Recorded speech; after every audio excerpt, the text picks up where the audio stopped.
Oh, this music for Black Widow is crazy. We get the live reactions for Andy.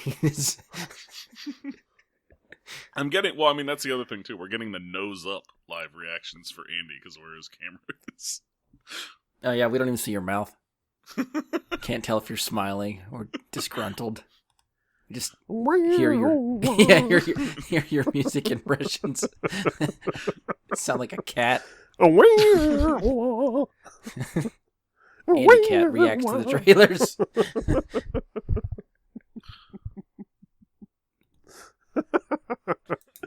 Oh, man. Whoa, that's cool.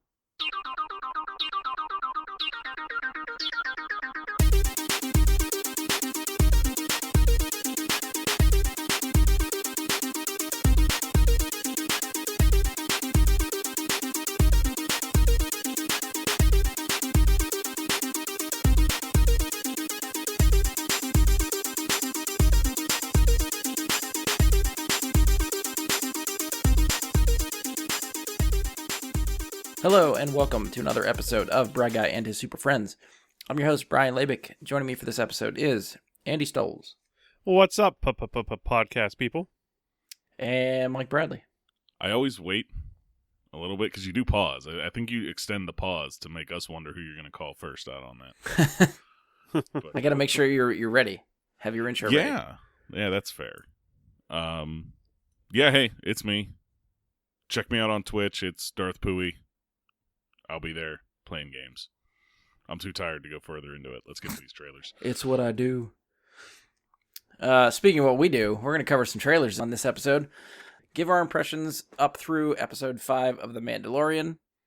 And that will pretty much be the meat of it. There's a good bit of trailers to cover. I mean, Rise of Skywalker is basically the gift that keeps on giving. It's one of the biggest movies of the year and only a few short weeks away. So all the movie studios are looking to get all their trailers in front of that when it hits theaters. Which means it seems like every day we're getting a new trailer to talk about.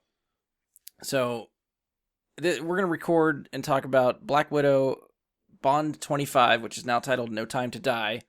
Free Guy was a new addition from, well, we caught yesterday. We're going to talk about that too. We're recording this Sunday morning. We're already aware of 2 other trailers coming out within the next day. At some point, we're getting the first trailer for Wonder Woman 1984 today. Tomorrow, we're getting the first trailer for Ghostbusters, which I think I've seen titled as Ghostbusters Afterlife.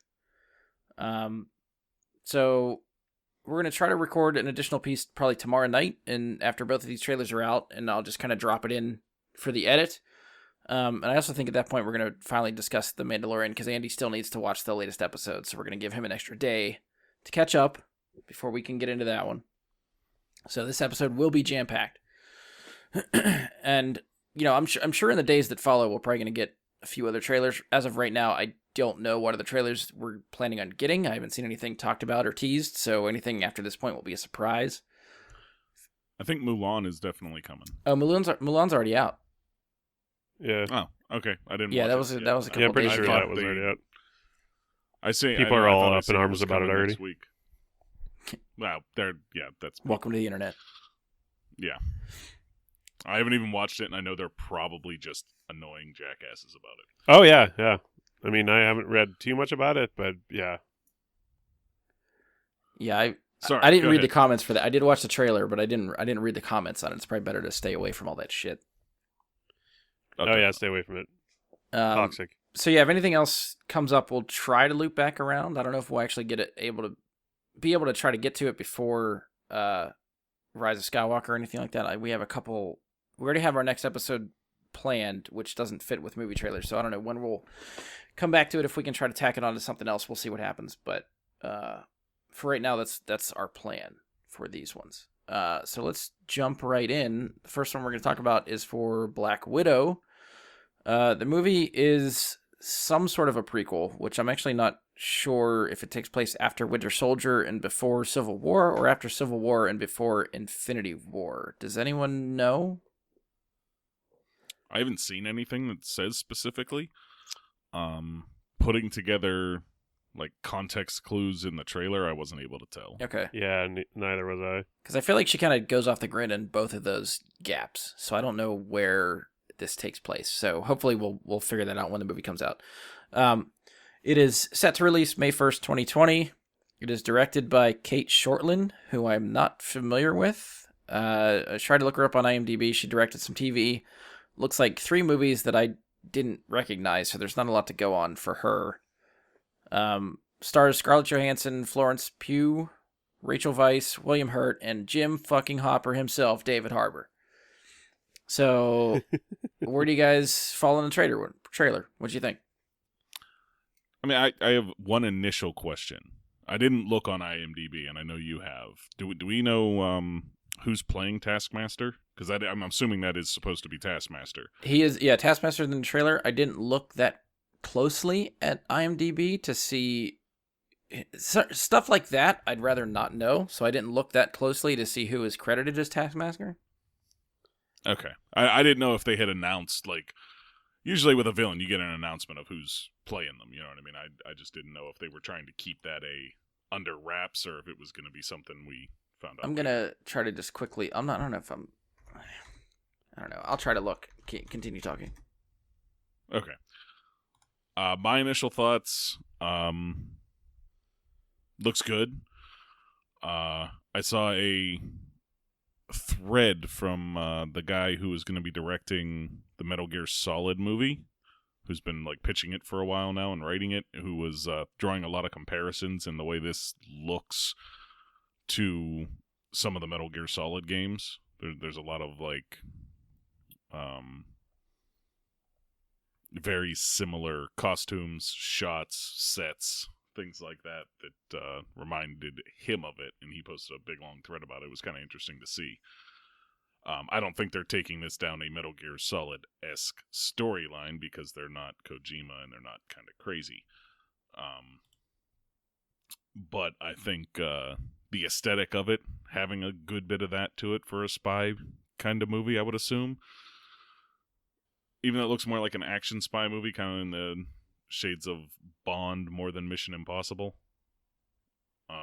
Since we're talking about Bond as well, they kind of have a similar feel and tone, I think, to me. But this looks good.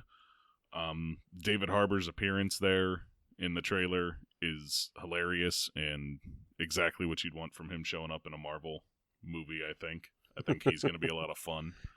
Did you follow this enough? That did look like it was going to be really funny. Did either of you follow this movie enough to know who was in the cast, or were all these things a surprise for you watching the trailer? I knew David Harbour. No, I think we actually talked about it on here. We probably did. Who, like, some of the casting calls. The one that surprised me because I knew Rachel Weisz. See, I knew about Rachel Weisz. I knew about David Harbour. Okay. I knew David Harbour. I didn't know Rachel Weisz. So one surprise and one not. For me. But, yeah, I definitely would say it looks like it's gonna be a lot of fun. I'm glad that they're not rehashing Budapest in any way, that they're just letting that be its own mystery kind of thing. I was hoping we weren't going to see something like that. We may get some more references to it, but I'm glad they didn't go that route. You think? I don't know. I still want to know what happened in Budapest. You think we'll get an appearance by Hawkeye somewhere in the movie? I think we saw him, didn't we? That was like flashback cut from like the first Avengers movie, I think. No, wasn't there a scene with looked like a Hawkeye suit? You talking about the guy in the mask? Yeah, it looked like almost like an Iron Man suit. That's Taskmaster. Oh shit! Okay, so that's the villain. Yeah, which okay. To your question, Mike, I don't see anyone listed on IMDb as Taskmaster. I keep saying Taskmaster. Taskmaster. I'm kidding. It's not Hawkeye, but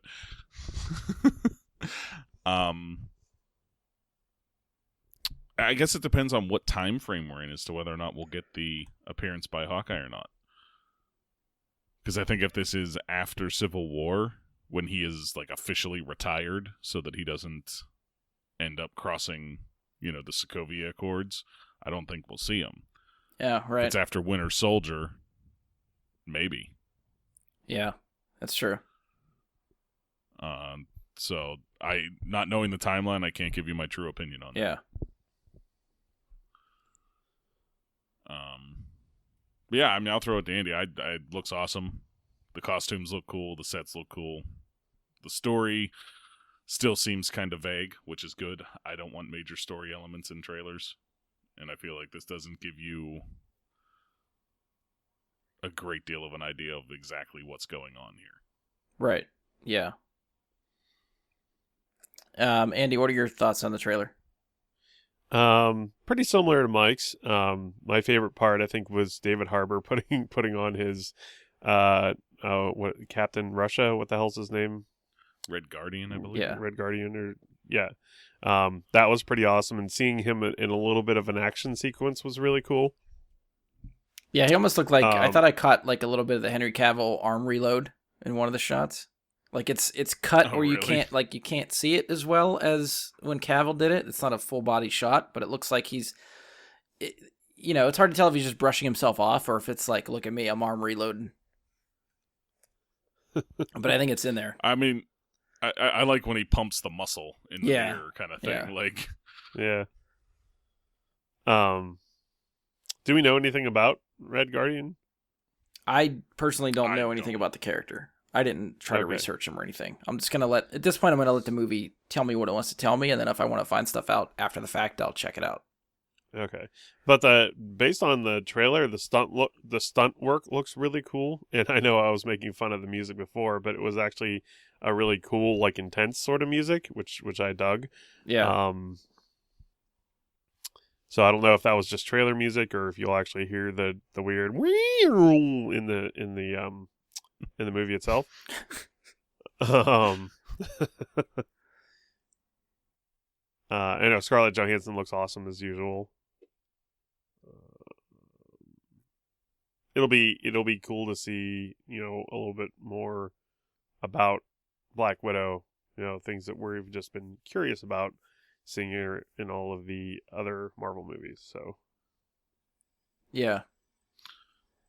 yeah, I mean, she talks about, family in all that in the other Marvel movies, and here we see her with this other family of sorts that, it seems like, at least from what they show in the trailer, that they're going to be introducing like another backstory for her that has more mystery to it, that maybe we like, because it seems like, oh look, the family's coming back together, and it's obviously not like her blood family, it's her spy family kind of thing, or whatever you want to call it. And I think there's going to be some backstory to that maybe is also left in the world of the unknown, where we don't get the full backstory to all of how they came together and what their past together was about. Well, I feel like they'd have to give us something. I mean, if we're trying to get invested with these people for the movie, they got to give us some sort of backstory on everybody. Yeah, I feel like we'll get, but I'm sure it'll something, but be not the whole story. semi-vague. Yeah, Well, okay, that's fair. some vagaries. Um, Which is cool, because sometimes I like vagaries because it sort of leaves it up to the imagination. yeah. But then sometimes I'm like, no, answer the fucking question. Is vagarities your own word? Yes, I made that up just Okay. now. Is that like vague hashtag rarities, or like I'm just trying to put it together? But I get it. Yeah, I think the trailer does look really good. I like that they're going back to the Winter Soldier-ish vibe, like the spy thriller type of thing. Because Winter Yeah. Soldier is still like my favorite MCU movie, so to just sort of tap back into that genre for me, I'm really excited about. Because they play it up like Florence Pugh, I think, is supposed to be like Yelena, or is it Yelena? I don't know. A character that's supposed to be like a mirror image to Black Widow or sister or something like that from the comics, from the vague little bit of knowledge that I remember. Do you think that we will get some sort of passing of the torch in this movie? Like maybe Black Widow is the title that Scarlett Johansson, obviously spoilers for Endgame and stuff, but she dies in current canon in the movies. So could we see her sister character pick up the mantle of Black Widow for like movies going forward? Do you think that's a possibility? It's an interesting thought. And then the Black Widow's not actually dead, but she's a different person. Yeah. It's not Natasha anymore. Right. Maybe. So I'm curious if like how like the end credits or something of this movie, if it takes place like present day, seeing her sister reconnect with some of the remaining Avengers or something like that. Yeah, I mean, I was gonna say, do we ever we know that Black Widow is called Black Widow, but is she ever actually called the Black Widow in any of the MCU? That is a good question. Because technically speaking, I don't think she is, personally. I don't recall any moment where they refer to her as the Black Widow. Yeah, because everybody calls her by her name. Nat, Natasha. So perhaps this is them crowning, or not crowning, but announcing that her sister is the Black Widow, and that she's just been Natasha Romanoff this whole time. Yeah, that could be. Maybe there is no torch to pass because there was no torch to begin with. That's all I'm trying to really say there. Maybe at the end we get that kind of scene that you're talking about where her sister goes and meets the other Avengers in some way, and they ask her like, "Oh, who are you?" And I'm the Black Widow. And then you're like, "What?" Did anybody else think that William Hurt looks fucking weird in that trailer? Like the de-aging is not finished? Yeah, I feel like it's not finished. I'm hoping that's what it is, because otherwise it just looks weird. Yeah, I guess there's a reason they didn't show like Tarkin for Rogue One in the trailers, because it probably was not finished at the time they were putting those trailers out. And that was not have looked great. Smart move. And I think this was maybe just like you probably should have held him back from the trailer and just had his voice in there or something. Yeah. Over a different shot if you wanted to convey what he's saying in the trailer. Just until it's more shiny, more polished, because that did not look great. The only thing I can sort of predict or guess for the story is like, because she's talked about going back to where it all began. So I almost feel like the story is leading you to believe she's gonna maybe take out like the Red Room where she was trained, so there would be no more like Black Widow assassins coming out of that program. Like, destroy the program that created her kind of thing is what I'm getting. Yeah. That's my guess as to what we'll see. I'm just going to be interested to see how Taskmaster plays into it all. Yeah. Because he's kind of a mercenary. So, we have to assume somebody's paying the Taskmaster, because that's, by the character's standards, that's how he operates.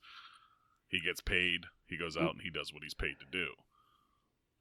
Maybe this is the jumping point from that. Maybe Taskmaster, I'm doing what Brian did, started out as what we see him here, and then becomes a mercenary. That could be, yeah. Yeah, this could be like his origin story. Almost like, yeah, which I think would be pretty cool. Either that or he doesn't finish his job, and then we get him for Black Widow too.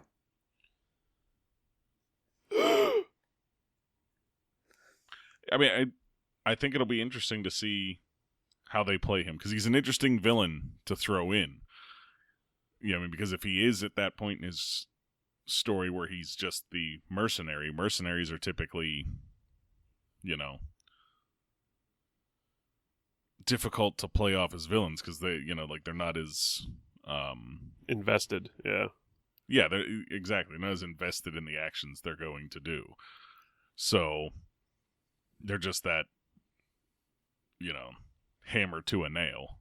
And yeah, I got to do this or I don't get paid. Right. I always felt like Taskmaster would be a good villain against like any one of the Avengers. So I'd almost like to see him come back and play off of other event, because his whole thing is like what he like trains in everyone's fighting style, so he knows how the Avengers fight, so he knows how to counteract their fighting or just fight similar to them, so it's just like even playing field. What do they call it in the comics? It's like It's like a He, like, photographic memory, but it's physical. Yeah. Like he mimics or something. Yeah, they had a name for it, and I can't remember what it is. Like, they actually had, like, a name. Instead of a photographic memory, it was like something very similar, but to describe his fighting style. Yeah, I don't know the word. But nonetheless, I think for the Avengers, he's still a good match for all but Thor and the Hulk. Yeah. He's not standing up to either one of them in any capacity. Like, by the time he learns what the Hulk's going to do, he's going to be smashed to a bloody pulp. And the same goes for Thor. Because he has to fight them and survive long enough to learn the move. Yeah, I guess I started thinking like Hawkeye and Cap, but Cap's gone. Well, I guess he could fight Sam. Like, I wouldn't mind seeing him go toe to toe with like Winter Soldier and Sam. I mean, in this movie and in this timeline where Black Widow's at, Cap is not gone. True, but he's not going to be in this movie. No, maybe not, but, nonetheless, yeah, seeing him fight Sam would be cool. Seeing him fight Bucky would be cool. I'm assuming... If Taskmaster is the villain then, like, since this is the prequel, whenever it jumps up to, like, present day in the MCU timeline, that maybe he could come back then. So I'm thinking, like, who's on the field around at that point? So that's why I'm thinking Sam and Winter Soldier, and even Hawkeye, if Hawkeye's still around and kicking. We don't know what his series is going to do to hit that character, but that could be interesting too. Okay, so the Taskmaster, the Taskmaster has the ability to absorb knowledge instantaneously. This ability is linked to his muscle memory, allowing the Taskmaster to instantly replicate the physical movement of peak-level humans. Using these photographic reflexes, the Taskmaster is highly skilled in various forms of combat. So, photographic reflexes. Photographic reflexes. I think that's the term I was... Yeah, I think that's what you're going for, yeah. Yeah. There you go. I mean, yeah, he's a very interesting character for someone like Natasha to take on. Because she's a hand-to-hand combatant. Yeah. She's not super strength. She's faster than your average person, but not, like, superhuman. Right. Faster. So she's, this highly skilled combatant who's going to meet somebody that doesn't matter for. Her hand-to-hand skills are basically negated by the Taskmaster. Yeah. Come to think of it, I don't really know anything about the character underneath the mask. I just know what Taskmaster looks like, and sort of like, what the little bit that we talked about just about him now is pretty much all I know. I don't know anything about the dude underneath. Yeah, I'm thinking about that as well. I don't know that I've ever seen any kind of origin for who's in there. So maybe that's why he's not on the IMDb page, because it doesn't matter. Like, well, I mean, the actor will still want credit for being in there at some point, but for now, it doesn't matter. In the movie's credits, we'll at least know who was in there. But yeah, it could be the case that in the MCU, you never get the Taskmaster unmasked. He's just always Mandalorian style. Yeah. The mask doesn't come off, which I think I'd be fine with too. Given the state of the character in the comics, I agree. Anything else for Black Widow? I think that's pretty much all I thought about. Could be a fun entry for Deadpool as well, since Deadpool has a lot of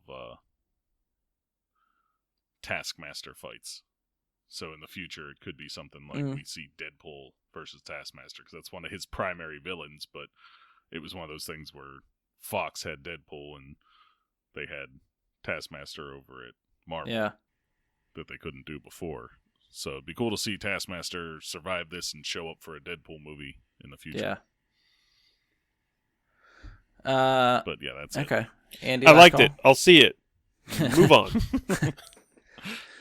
Agreed. That will work. Are you guys going to watch any other trailers for this one, or are you one and done for promotion for this movie? Gonna try and one and done it. But it's tough with social media these days, so... Did you say try to avoid it? Yeah, try to avoid it. I'll probably just watch them. Like, I don't feel like this one's gonna have any major spoilers in the trailers. But I guess every time I think that, I'm like, fuck, because I watched another trailer. And the sad thing is you don't know until you watch the trailer really what feels spoilery and what doesn't. some of them are fairly Yeah, obvious, that's and then true. some of them you don't know until you see the full movie. But my general rule of thumb is movies I'm interested in, I will watch the first trailer and stop.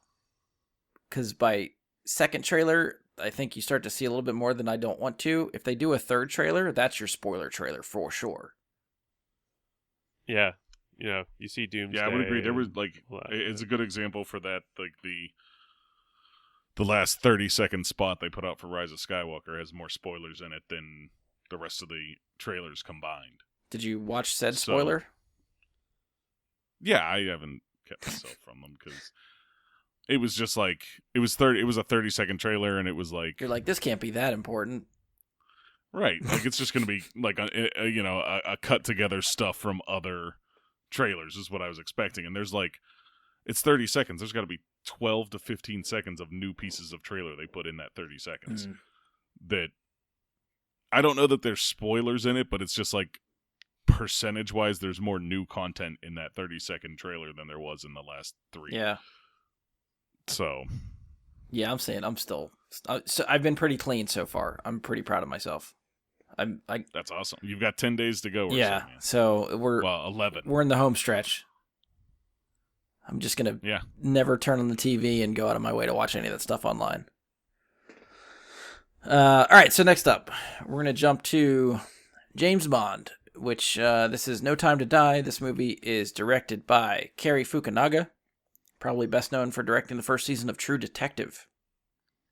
It's got 5 writers attached to it, which may or may not be a good sign. We've got Neil Purvis and Robert Wade, who have written, or at least helped write, every James Bond movie since The World Is Not Enough.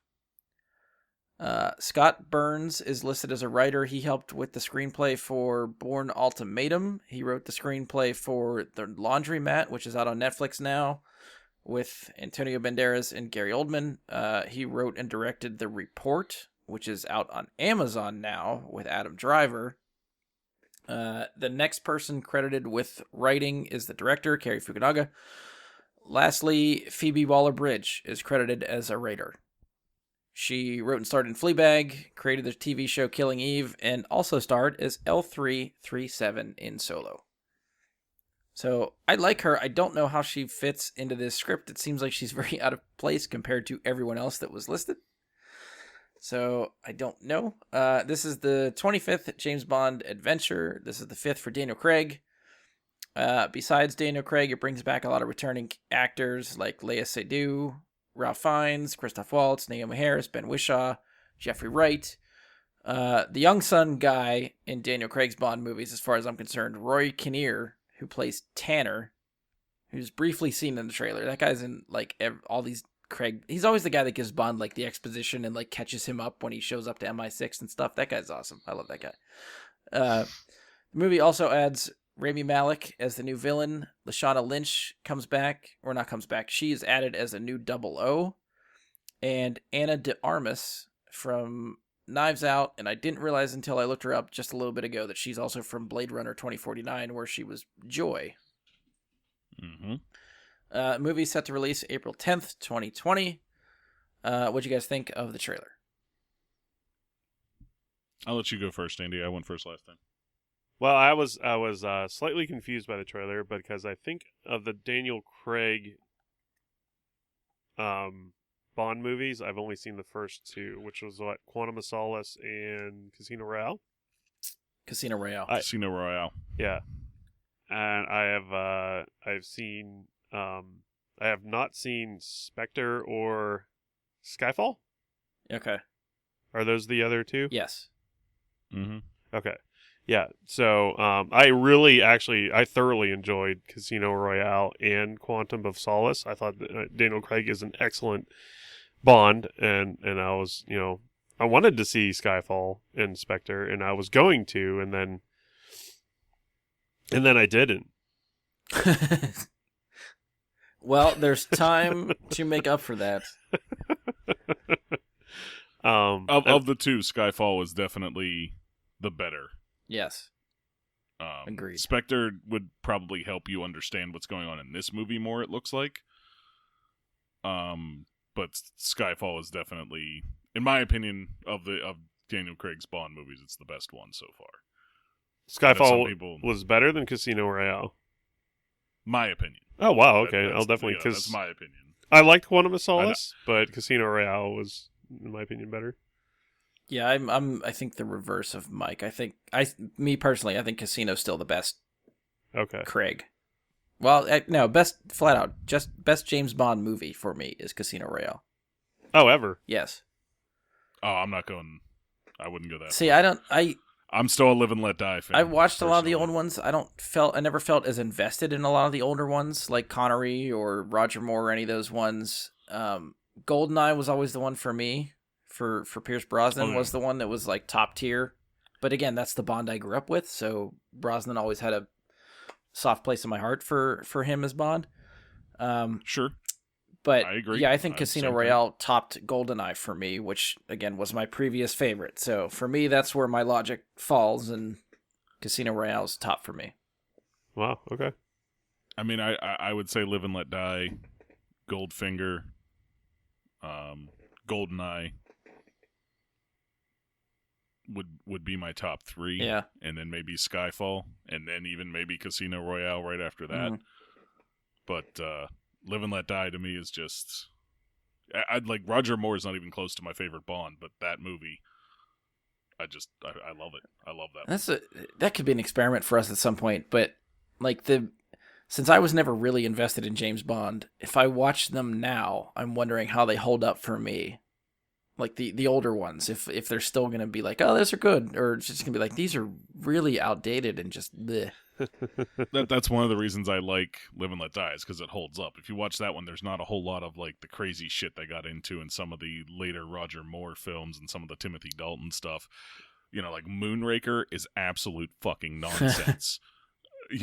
Like there's some of those James Bond movies during the late 70s that just got into terrible. Like, they tried going sci-fi at points when they should never have touched sci-fi. They should have just kept it as a fucking spy movie. Yeah. And I think that kind of tainted it for a while, and until Pierce Brosnan came back. But then again, The Living Daylights is still pretty awesome. So I guess there is Living Daylights was Dalton, right? Yeah. Yeah, is that the one where he rode the cello case down the ski mountain? Yes. Yeah, I love that movie. Yeah, that one, yeah, that's a classic Bond movie. But again, that's one where they took away from the sci-fi shit that they had started doing, and they started going back to a more grounded, action spy movie. So I think some of them will hold up really well, and others are going to be like, wait, Jaws just bit through a steel cable with his mouth? That I remember. Like... Yeah, or they have lasers that they can shoot people with. Like, in Star Wars, it works. In James Bond, it doesn't. Like, there's a line you have to draw. Well, that's the one thing James Bond, the franchise as a whole, has always done, is what's popular in pop culture. Let's make a Bond movie like that. So, Moonraker is obviously like Star Wars is popular. We have to make James Bond a Star Wars movie. It's so bad. I mean, Craig's Bonds are the reaction to the Bourne movies. Yeah. I was thinking Mission Impossible more than Bourne. See, they're sort of on the same wavelength. I think the Mission movies are much more stunt oriented. I never felt like the Bourne movies were that stunt oriented. I think they were more like. But I feel like fight the Bond choreography movies are. Yeah. I feel like the Bond movies have a lot of those stunts. Like that's a thing for Bond movies, and it always right. has. So maybe it's a combination of the two, but I always felt like it leaned more towards Bourne with more focus on blunt instrument, having hand-to-hand fights, and like Bond was always the suave one, and then Bourne comes out who's just beating the shit out of everyone every time he needs to get some information, and that's what Bond became. Which I appreciate, because I feel like none of the other Bonds really could go toe to toe.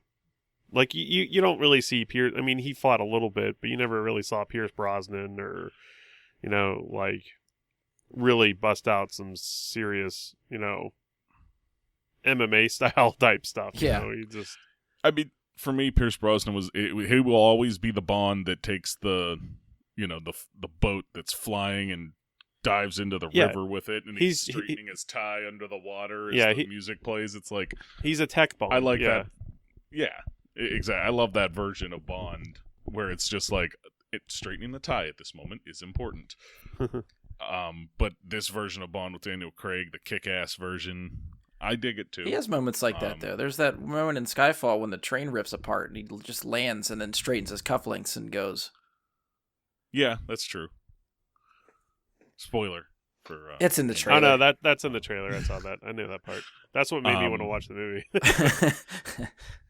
And then I did it. Apparently the marketing failed for you.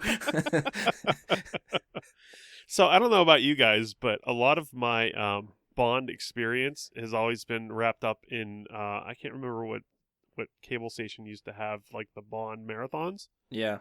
But it would always like play at like holidays and stuff, sort of like the original trilogy Star Wars stuff. And you would just sort of catch snippets of Bond like through an entire weekend of this marathon. And there's a lot of old Bond movies that I'm familiar with vaguely, but I can't say that I've ever sat down and watched the entire thing start to finish. Honestly, that is my Bond knowledge right there. It's all the TV marathons. It was just like, well, I'm around. I'm just going to put it on and let it play. And whatever I catch, and then I catch. You'll get up and get some food. You'll sit back down and be like, oh, he's kicking the shit out of this guy now. And, like you'll talk to somebody and then you're like, oh, this is a cool scene. It's so like sort of sporadic. And I feel like the sad part is because of those TV marathons, the one that I feel like I remember more vividly than others and watched a lot was Never Say Never Again. And I realize now, years later, that it's not. That's not even a Bond movie. It's not Bond canon. Yeah. Never Say Never Again is it's just a remake. Yeah, it's like what, Thunderball? Mm-hmm. It's a different studio that had to fight the rights for Bond for that specific story were tied to two different people. So one studio made the canon Bond movie Thunderball, and the other studio made the remake of that movie Never Say Never Again, which is just the one-off by another studio. Yep. So yeah, that one for whatever reason still, and because it has Connery in it, it always people threw me. Just thought it was Bond, and then people went to the theater to see it, and they're like, what the fuck? I see you guys are saying that's your Bond experience. I personally, I own the commemorative DVD set that has every single one of them, and then I've been adding them as the new ones come out to it. Okay. In Blu-ray form, because it'd be really expensive to replace every one of them in Blu-ray form every time. So you said something new came. The commemorative edition you have is the DVD version? Yeah. Okay. Yeah. Good. Like when Casino Royale came out, this thing launched with it. Like they came out when it came out on DVD. Blu-ray was kind of like new at the time, still very expensive to get a player. And right, yeah. And this came out on DVD at the same time. Back when HD DVDs still existed. Yeah, and thank God we didn't buy it in that. And I have, since I bought that, I've sat and watched, like, in order, start to finish twice. Which, when I got it, there was 25 plus Casino Royale. Or not 25, I'm sorry. This is 25 now, right? Yeah. So, I think there was, like, 20 plus Casino Royale, because this is his fifth. Right? Yeah, so Casino would have yes. been 20, right? Because it would have been Casino 20, Quantum 21, Skyfall. Oh, yeah, you're right. Sorry. Yeah. Casino would have been 21. Yeah. Quantum 22, Skyfall 23, Spectre 24. This is 25, yeah. Yeah, so I have sat and watched those, like I said, not start to finish in one sitting, obviously. That would be insane. But over the course of several days, just in order, continuing down, I've done it twice. I can see you in like one of those beer hats that just has the straw go to your mouth, like just watching all of them, like hooked up to a keg upstairs. Yeah. A catheter in one end, beer going in the other. Oh God! Don't mention catheter. But I mean, yeah, bring it back around after that. Come on. It's fun to do, and it actually gives you a bit more perspective because there's more connective tissue between the movies than you think if you actually watch them in order.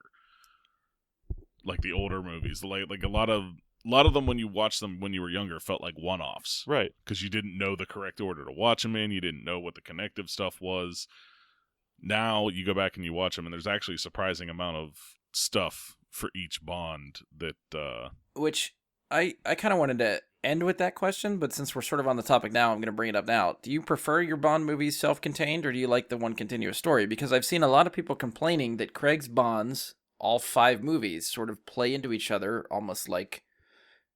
I don't want to say MCU, because it's like, they're just Bond movies, they're not jumping around to other franchises or anything like that, but they are it seems like one arc for this character, when a lot of classically trained Bond fans want their movies to just be contained one-off stories.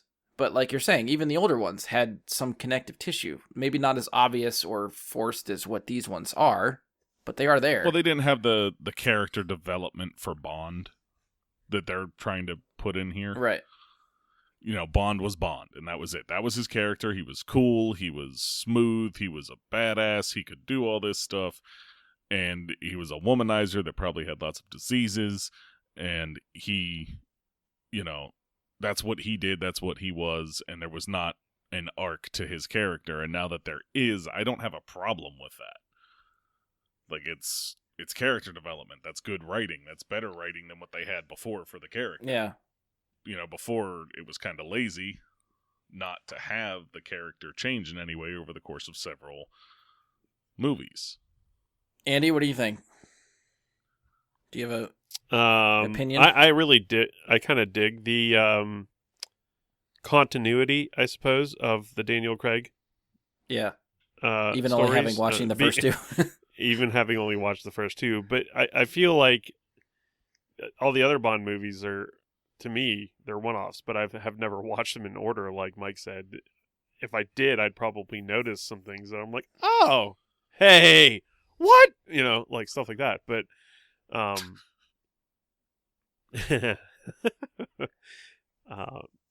so I think it would be really awesome to actually sit down and just plow through the whole thing, not obviously in the same time, because that's a whole fucking shitload of movies to watch. You'd be there for a few days. Yeah, Yeah. which is fine. I'd like to, or maybe like one a day for a whole month or something.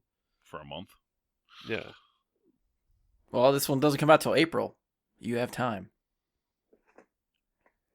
Yeah, I might have to borrow those DVDs from you, Mike. Sure. Yeah, I don't know what I prefer. No, you know what? I do think I prefer the continuous story thing. I honestly felt like, and I guess this is my personal thought and stuff, for James Bond, I always felt up until Skyfall that 007 was a code name. James Bond was a code name. So when they recast, it was just someone else getting that code name. Skyfall confirmed that it is not. James Bond is one guy. This is one guy over 25 movies. His name is James Bond. That threw me for a loop, and I was like, well, that kind of blows apart everything that I was thinking of before. Spoilers, Brian. Spoilers. Well, I feel like it's... I'm kidding. It's fine. It's Andy. It's 5 years or 4 years or whatever it's been since Skyfall. Well, plus I feel like that's common knowledge. It's like James Bond is the guy. That's his name, and this is him through all these movies. That, like, I felt like my theory of a codename thing was so, like, not everybody... Maybe people were talking about it on the internet, but it's not more or less the common knowledge part of it, I felt like. But right. I almost feel like every time they reboot Bond, they should go through an arc for that version of Bond. I don't feel like they need to do the one-off stories. I prefer the story arc and like Mike said, growing the character and having them do something different with them and stuff. Even though every movie fucking Daniel Craig goes rogue, it seems like, so maybe find something to do besides going rogue every fucking time. But I don't know. It gets me more invested seeing where the story evolves from movie to movie, and then just having the same character and have events happen around him, but nothing happens to him. Yeah. I don't know. I get more invested in stories like that than just the one-off stuff. But again, that's me. So, and I'm not, like, I like Bond movies, but again, I haven't sit down to watch really them all, so I don't know if I'd consider myself like a Bond fan, because I'm not as invested in what happens, but I do enjoy the movies. So, but that's my 2 cents. I think, for me, the only problem I have with the trailer and it's a little bit of a big one, but there's one thing that happens in every single James Bond movie. Do you guys know the one thing that is in every James Bond movie? The gun barrel? Actually, no, that was missing from one of Craig's. Oh, that's right. That was, yeah, Skyfall did it differently. Yeah. I don't know. When at some point in the movie he says Bond. James Bond. And they spoiled that in their first fucking trailer for this movie. And it's a good one, too. I love the way he did it. I love the way this was like, oh, it's under Bond. And the guy just kind of stares at him for a second. James Bond. Like, Maybe, I love the way they threw that in, but I would have preferred to see that in the theater for the first time. maybe he does it twice in this one. Maybe they're saving the good one. Maybe that one was an extra. Yeah. You know, and it's not actually in the movie as that. I'll hope. Cut for the trailer. As a Bond fan, I would prefer that be saved for the movie whenever it's going to be said. We know it's going to be said. We don't need it in the trailer. Yeah. Like it's going to happen. We know it. So. All right, so spinning back around to the trailer. Any other thoughts that you want to lead with? I guess Andy went through his. Mike, do you have anything?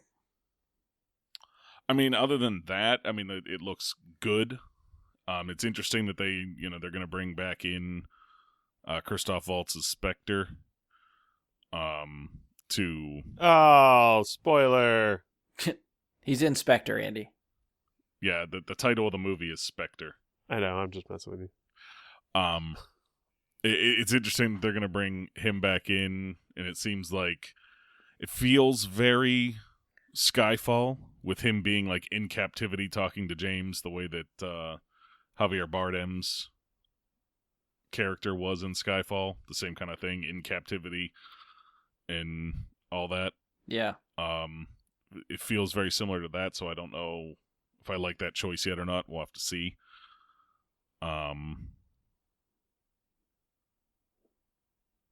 And I mean, all around it, action sequences, explosions, guns shooting, Bond just being Bond. It's going to be fun.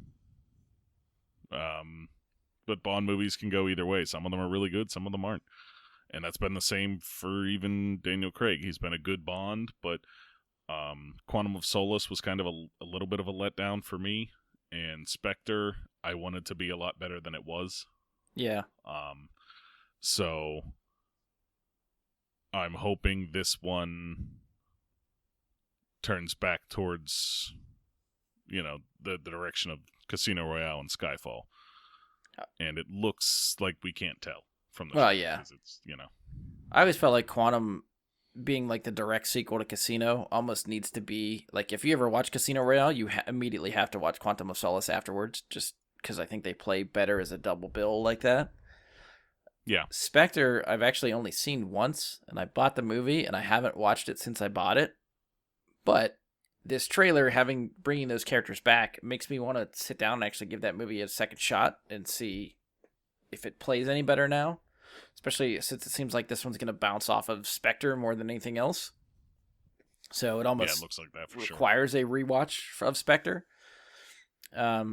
I love seeing Felix Leiter back.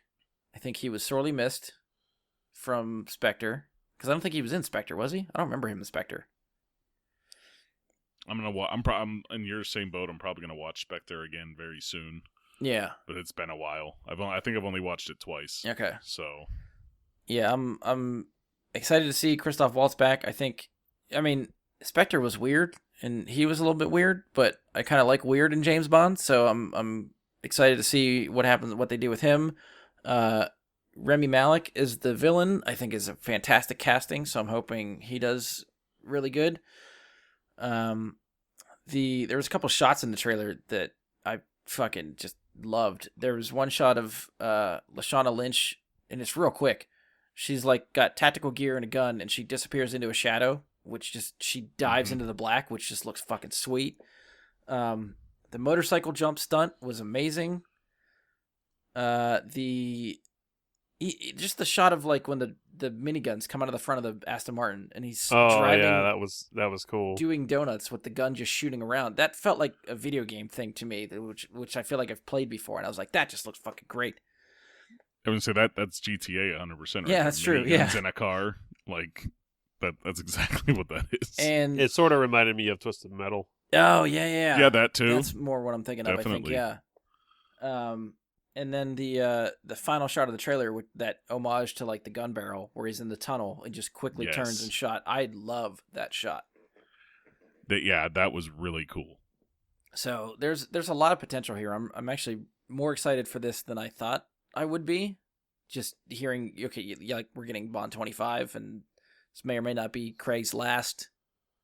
So I mean, he said that after the last one, so I don't know whether he'll come back after this or not. But I feel like it's safe bet that this is going to be it for him. I love the internet uproar that's immediately like shut down when like people don't know enough information and they start going crazy.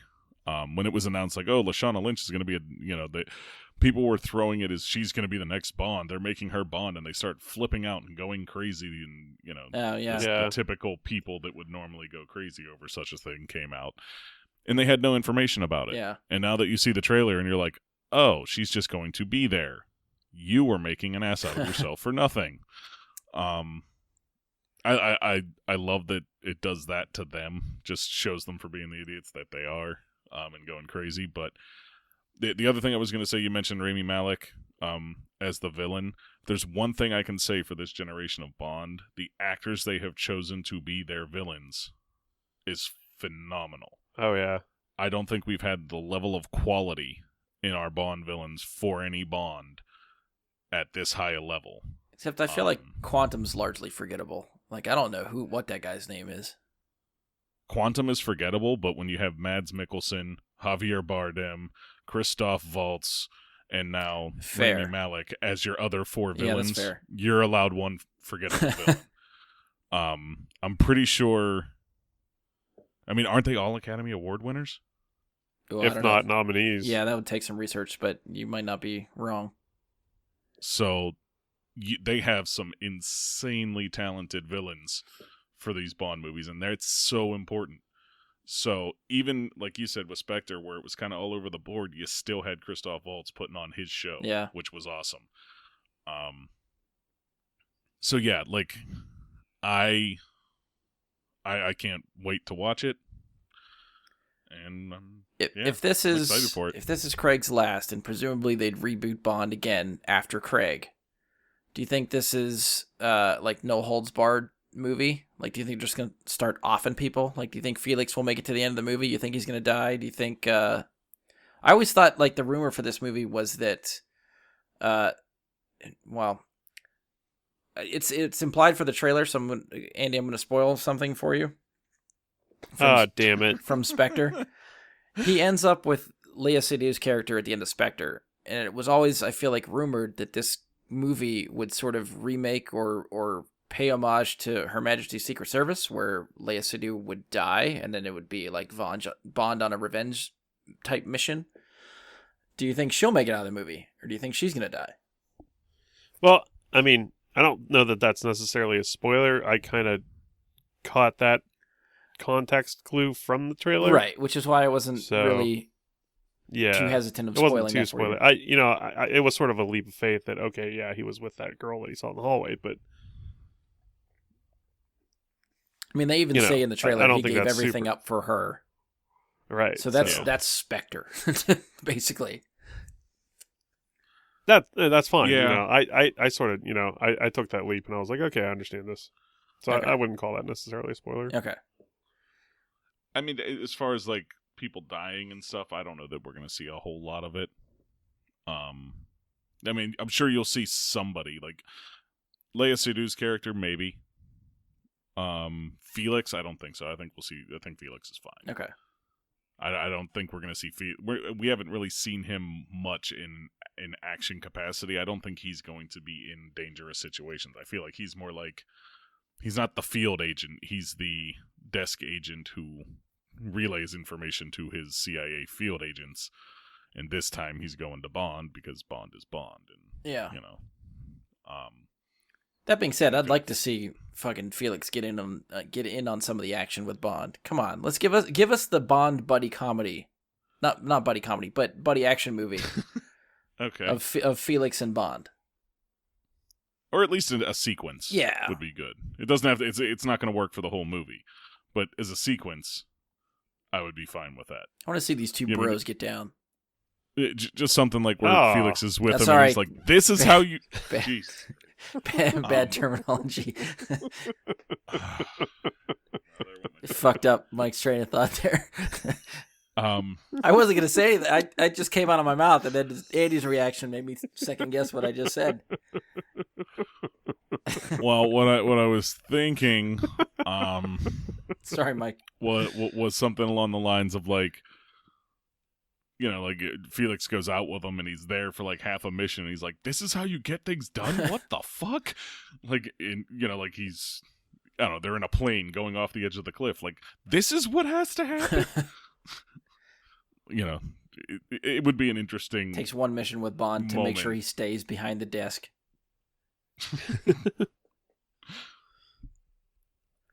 Yeah, I don't know. I feel like it's safe to say that Léa Seydoux' character will not make it out of this movie. That's my prediction. She will die. Bond's love interest always does. He has to be able to womanize the next one. Why do you think Ana de Armas is there? She's going to be the next one that, I'm just, that's what always happens. There's always the one that tempts Bond and the one that's a good, there's a good Bond girl and there's a bad Bond girl. And I'm guessing she's going to be the bad Bond girl in, Okay, yeah. For every Xenia Onatopp, you get Natalia. Yeah. That kind of thing. I can't remember their names from the movie, but Denise Richards and Christmas Jones. That's the one I remember. Yeah. Oh, Christmas Jones. But the other woman that was in that movie, that was the other Bond girl, that was the bad one. It's just like like Terry Hatcher and what's her name from Tomorrow Never Dies, and I can't remember all these actresses' names. I'm sorry. I know. I'm blanking on the one from The World Is Not Enough now too. It's not that important. I can't. This is what happens when you only have when you have a is that her name? Passing Oh knowledge. yeah, I think maybe yeah. Yeah, it's Olga Kurylenko is the other one from The World Is Not Enough. Is that the actress? Yeah. Oh yeah, wouldn't even know her actress name. I'm just trying to even think of her character name. I couldn't even get that. Oh, I was just thinking of the actress, not the character. But it feels like in a lot of these Bond movies, you have this diversion where divisive point between like the Bond girl who's good and the Bond girl who's not. And I feel like that's where you're going to see this one go, is Ana de Armas is going to be the bad Bond girl to Léa Seydoux or Lashana Lynch's good Bond girl. Yeah. Which I'm looking forward to. Ana de Armas was fucking fantastic in Knives Out. Get out and watch it if you haven't seen it. She was great. So having finally seen her in a movie, because I've seen her in Blade Runner, but again, she's so far out of herself. She's a good actress in the movie, but you don't really get a feel for her as an actress in that movie. I think it's like because she's playing an android. She does well at it, right? But it's not the same as her playing a normal character, I guess. But in Knives Out, she is awesome. So I look forward to seeing what she can do opposite Daniel Craig in this movie. So yeah, I think maybe she's the one that'll kill him. Kill Léa Seydoux. Who knows? Yeah, we'll have to wait and see. Yeah, I'm excited. I think this is gonna. All of these trailers that we're gonna talk about, even the two that we're gonna try to talk about tomorrow, have the potential to make my most anticipated list if they haven't already for 2020. So it's gonna be really hard to narrow down that list at this point. I was trying, and it's rough. It's a good looking year upcoming here. Yeah. All right. Final thoughts for Bond, James Bond. I liked it. I'm going to see it. Move on. Agreed. All right. Last one we're going to talk about right now before we reconvene tomorrow is for Free Guy. We're right off the bat, it's a little deceptive, I think, for me, because like they market this as a Disney movie, but it's made by Fox. Fox is now owned by Disney. Right. But when it opens with, from a studio that brought you Beauty and the Beast, Aladdin, Lion King twice is great, but it's just really confusing and misleading because Fox didn't do that shit. Disney did. This movie was probably greenlit before Disney even got involved. So I don't know. It pissed me off for a second. But anyway, the movie is directed by Sean Levy, who directed the Night at the Museum movies, some Stranger Things episodes, and is producer on Stranger Things. Directed Date Night and one of my personal favorite movies, Real Steel. Okay. Written by Matt Lieberman and Zach Penn. Penn is no stranger to some of the bigger movies. Wrote Last Action Hero, X2, X3, Ready Player One. Lieberman wrote a lot of newer movies. He's got writing credit for the upcoming Scoob, which is the Scooby-Doo origin story movie that they have trailers for now. Wrote the Addams Family animated movie that just got released this year. Wrote The Christmas Chronicles, which is on Netflix with Kurt Russell, which I really liked. I thought that movie was great. Oh, okay. I didn't watch that yet. And apparently, looking at his IMDb, he's attached to a remake or reboot of Short Circuit. Oh, wow. That's awesome oh, that no. that's Are they happening. really So doing Johnny that? Five is fucking alive, guys. That's awesome. And granted, I should probably look at that and see if it actually is a remake of Short Circuit. It just says Short Circuit, so I immediately thought it would be a remake of that movie. I'm hoping it's just not a different movie called Short Circuit, because that'll really piss me off. Anyway, the movie stars Ryan Reynolds, Taika Waititi, Joe Keery, a.k.a. Steve fucking Harrington, and Jodie Comer, which I don't know who that is. I'm guessing that's the woman you see in the trailer. Now, I feel like I heard about this movie in passing, and that I think maybe just heard that like Levy was attached to direct it, and then a brief synopsis of like guy trapped in a video game came around, and I was like, okay, I'm interested. And then the cast kept rounding out with Ryan Reynolds, Taika Waititi. I was like, okay, I'm more invested. And this trailer hit yesterday, and I was like, this looks fucking great. I love it. So where do you guys fall after watching this? Do you even know anything about this before the trailer, or is this completely brand new for you guys? This is completely brand new. I didn't know anything about it. Yeah. When you tweeted it, that's the first I had heard of this. Okay. Yeah, because I didn't know how it was going to play. Like, the trailer finally gave me a sense of what they were going for, and it immediately started thinking of, like, what it feels like to see GTA, like, from the point of view of an NPC character in the world. Right. Not even just an NPC, just a pedestrian. Yeah. Like, not even one you would normally talk to or interact with. Just somebody that, as you see in the trailer, gets run over randomly and just has to deal with it. Which we've all done in GTA. Like, you're lying if you don't just run random people over. Yeah. True story. So yeah, what do you guys think? I'm sold. Yeah, I think it looks super fun. Yeah, I'm probably just gonna go right to the theater and see it when it comes out, because it's a fun idea. And I think before we record, I said something along the lines of like at least the first half of this movie is going to be hilarious until they try and pick up and really dig into the plot of what their story they're trying to tell. Right. And then we'll see where it goes from there, because that's where a movie like this can either fall apart or really come together. And that's where I feel like Sean Levy, for me, gives me confidence that this movie will be fine. I think he does a good job as a director, I think, to make sure his movies have a lot of heart in them. Yeah. Like Real Steel, on the paper is like, oh, robots fighting each other as a sport. You watch that movie, and there's more in there than you think, and that movie still kills me to this day every time I watch it. No, yeah, I get the feels from that movie too. Yep.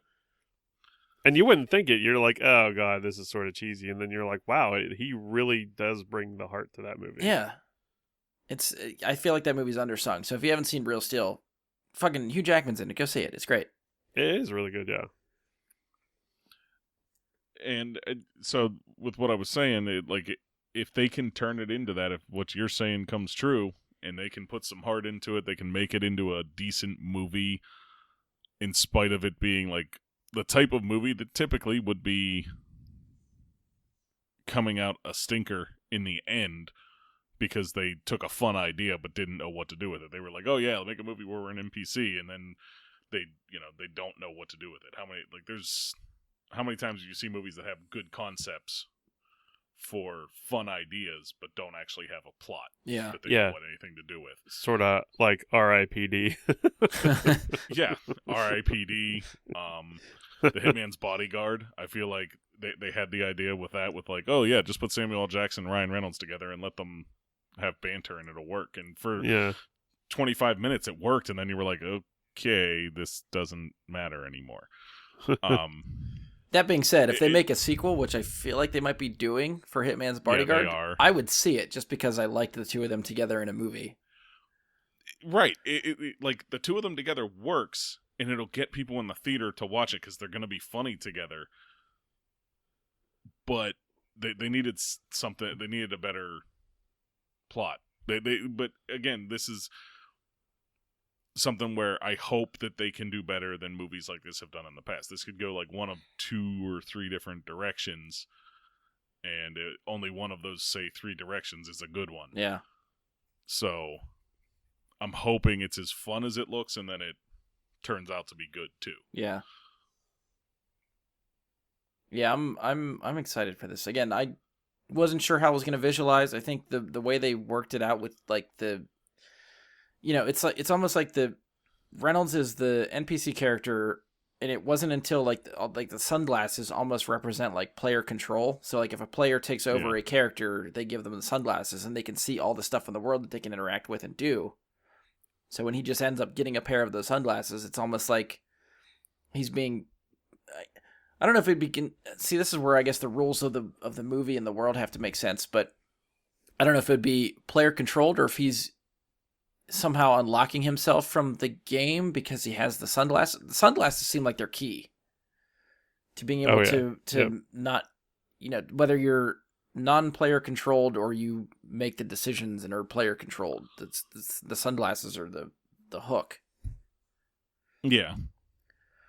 I don't know. Parts of this have like a Tron feeling to it, and parts of it have like a Matrixy sort of feeling to it to me, which I love both of those franchises. Yeah, both of those franchises are awesome, and if they incorporate just a little bit of like theme from those into it, I'd be okay. Yeah.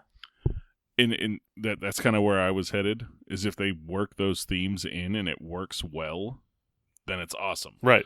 But if they go the Lego movie with this, where, Will Ferrell's actually just playing with all of them, all the, and it's his kid playing with the stuff, that was cool for the Lego movie, but if they try and go that route in some way for this movie, I don't think it's going to work. Okay. But if they try and explain it in some other way and just, I don't know, so just some other way, like a Tron, I think Tron more than the Matrix would work for me. But yeah, because that's going to be the catch. Is like, how is this movie going to work? Is it going to be someone "quote unquote" controlling Ryan Reynolds the whole time, or is it Ryan Reynolds is the computer program character? Yeah, suddenly breaking free of the system. Does he become like the virus and everything's like is against him? You know what I mean? Yeah. Does he get to become a real boy at the end of it? Right. Yeah. Like, it would be more like, who was the character from Tron Legacy? Korra? Whoever Olivia Wilde was? Yes. It'd be more like that. Yeah, Korra. Yeah, I'm excited. I feel like I had a thought process and then I just lost it, so I don't remember where I was going. Oh, so, like, video game adaptation movies, they always don't seem like they do very well, but I feel like, and really, I guess I only have one movie to compare to off the top of my head, but games that are about video games but really have no relation to a video game, like Jumanji, was fucking great. So I'm kind of hoping this is great, maybe just because it's not adapted to a video game or from a video game. You could say Ready Player One is pretty similar to this as well. That's true. Yeah. Plugging into it. Yeah, see, that's the type of thing where it would be interesting. Or even Ralph Breaks the Internet is sort of similar. Yeah. Okay. So we've had some pretty good movies that are those are all good movies. Not adapted.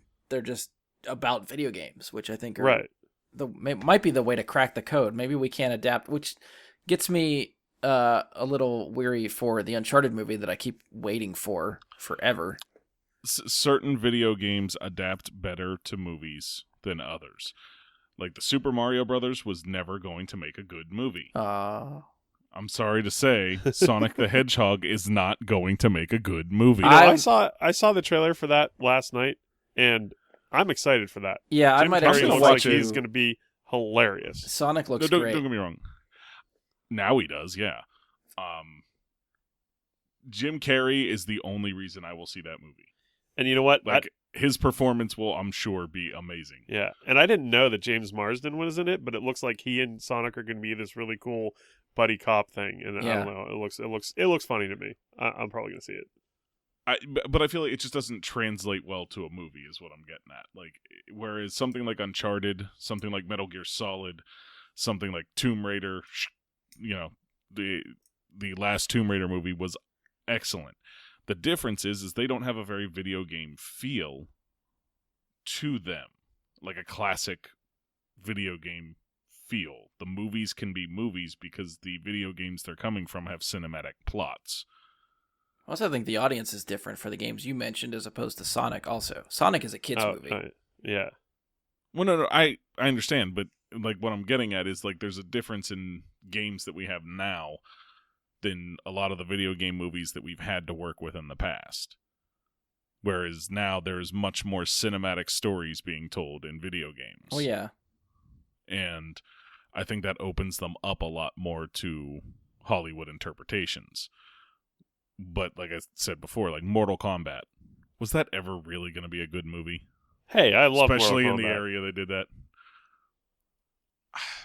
I love the nostalgia of watching it, but in the music, yes. But as far as quality film goes, no. It could have been, if they do that today and they did it, even if they did it really, really, really good today with a super budget, it would still come out as a piss poor movie because it's about a fighting game and it doesn't make sense. None of it makes any sense. They never tried to make sense of it because it was a fighting game, so they didn't put the time and effort as much into the story as they could have. I don't know. Have you played some of those games recently? The more recent Mortal Kombats have some pretty decent stories in them if you play the campaign.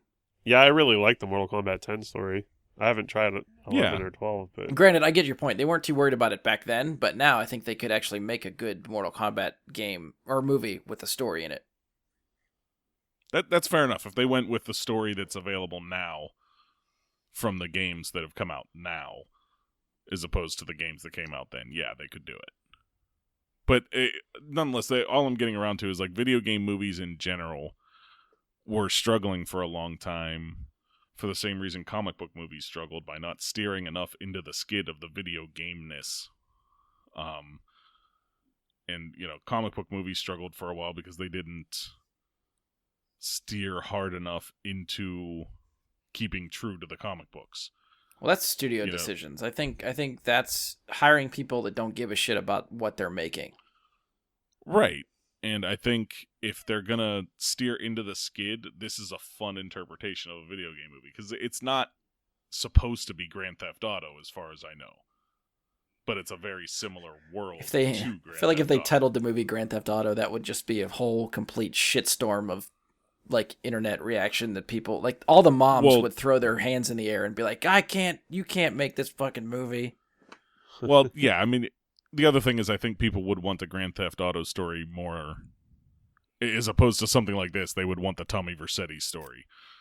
Yeah, I mean, they would want like the crimes, the crime and the Scorsese-esque crime and story of it with a hilarious turns that Rockstar seems to be able to tell with their stories. Yeah. Where it's serious, but it's not serious. And that would be fun. But at the same time, so they're not calling this Grand Theft Auto, but it looks like the world that he's in is Grand Theft Auto-esque. Yeah, just random shit popping off all the time. Bank heists, everything's blowing up. People just run around with weapons in broad daylight. Right, and because he's a computer program, he knows no better. Yeah. He's just like, oh, this is normal. And, going about his day, oh, the bank's getting robbed again. Oh, damn. Just like, literally for anybody that doesn't really play video games, either watch or play for yourself. Just 10 minutes. Grand Theft Auto Online. and just run around and see what happens, and just watch the trailer again, because it is exactly the same. Yep. Yeah. Just the utter chaos that exists Yeah. in Grand Theft Auto Online is exactly what you're seeing there. So yeah, like in that aspect, I am absolutely looking forward to the fun of the movie, and I hope they can deliver on the quality. Andy, any other thoughts? I thought that the Mariah Carey fantasy song played really well with that trailer, and I was head bobbing to it and stuff, and I don't know. I dug the whole trailer. I didn't know what I was like, Free Guy, like, what the fuck is this? And I'm like, Ryan Reynolds. Okay, I like Ryan Reynolds a lot, so I was like, this might be good. But for every Ryan Reynolds good movie you get like bad ones, like Origins Wolverine or like R.I.P.D. and you're like, Yeah. So I didn't know which way I was going to go, but I am watching this trailer has invested me in this movie, and I will most likely be seeing it. Is it gonna make your top 10? I don't know about that. Okay. What I would want to play off of real quick is just that you're saying about Ryan Reynolds, and I love that he's kind of championing some of these kind of fan movies that we've wanted for so long since he started taking on Deadpool. I went into Detective Pikachu thinking like, oh, this is, gonna not be that great, but let's watch it anyways. Turns out, fucking love that movie. Yeah, it's really good. Yeah, he took that from something I anticipated being a joke into something where I'm like, you know what? Spoiler alert, that's in my top 10 for the year. Like, it was fantastic. Okay. And It I was really trust him to handle a video game movie and be a part of the creative process, at least, in helping. Because I feel like somewhere in him is a gamer, and he enjoys it himself. So I feel like he has the experiences in-game to help these people be like, no, this is what would happen. Yeah. And maybe that's why they're using him for this kind of thing again so soon. Even if he doesn't have, if he doesn't play, he has kids, right? Maybe his kids are playing all the time. I don't think they're all that old, though, are they? I don't know. Parents are irresponsible these days. They'll buy their kids Grand Theft Auto at a young age. We're going to have 10-year-olds running bank heists that are highly efficient, tactical. That's what video games does to kids, right? They're going to learn how to be a tactical unit taking down a bank. Yeah. As they play Grand Theft Auto. Because real world functions just like Grand Theft Auto. Yeah, I'm playing on my bank heist right now. Yep. I'm totally going to be able to do it.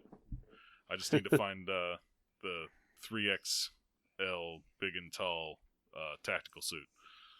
I don't know that they make those for It's okay. I got my size, but I'm going to find them. I got Lester on speed dial. We'll hook you up. Okay. There we go. Yeah, I'm on board for this. I think it looks fun. I'm excited. The creative team and the people involved in making the movie, I think, gives me more confidence than just seeing it on paper. Or I guess they still kind of are on paper, but yeah, the trailer hooked me. I'm in. They're like I said, I'm not sure if it's gonna make my top 10. I think it's gonna depend on what other trailers come out between now and the time we make our list, and actually looking at the release schedule for next year, because I haven't really done that yet. But if it's not in the top 10, it's making my honorable mentions for sure. It must be seen. Yeah, I just need to review a little closer over the stuff that's coming out to see whether or not this is making it, because there's a few things locked in. Yeah. We've mentioned a few of them on this show directly. Like there's no way Ghostbusters and Black Widow and James Bond aren't going to be in my top 10 for next year. This is one where it's like, it'll be at the bottom end if it makes it. Yeah. And it's a maybe. Yeah, we will have to see. Any final thoughts? We moving on to the next one. I believe we should move on. All right. Wait. Liked it. Gonna see it. Next one. Agreed.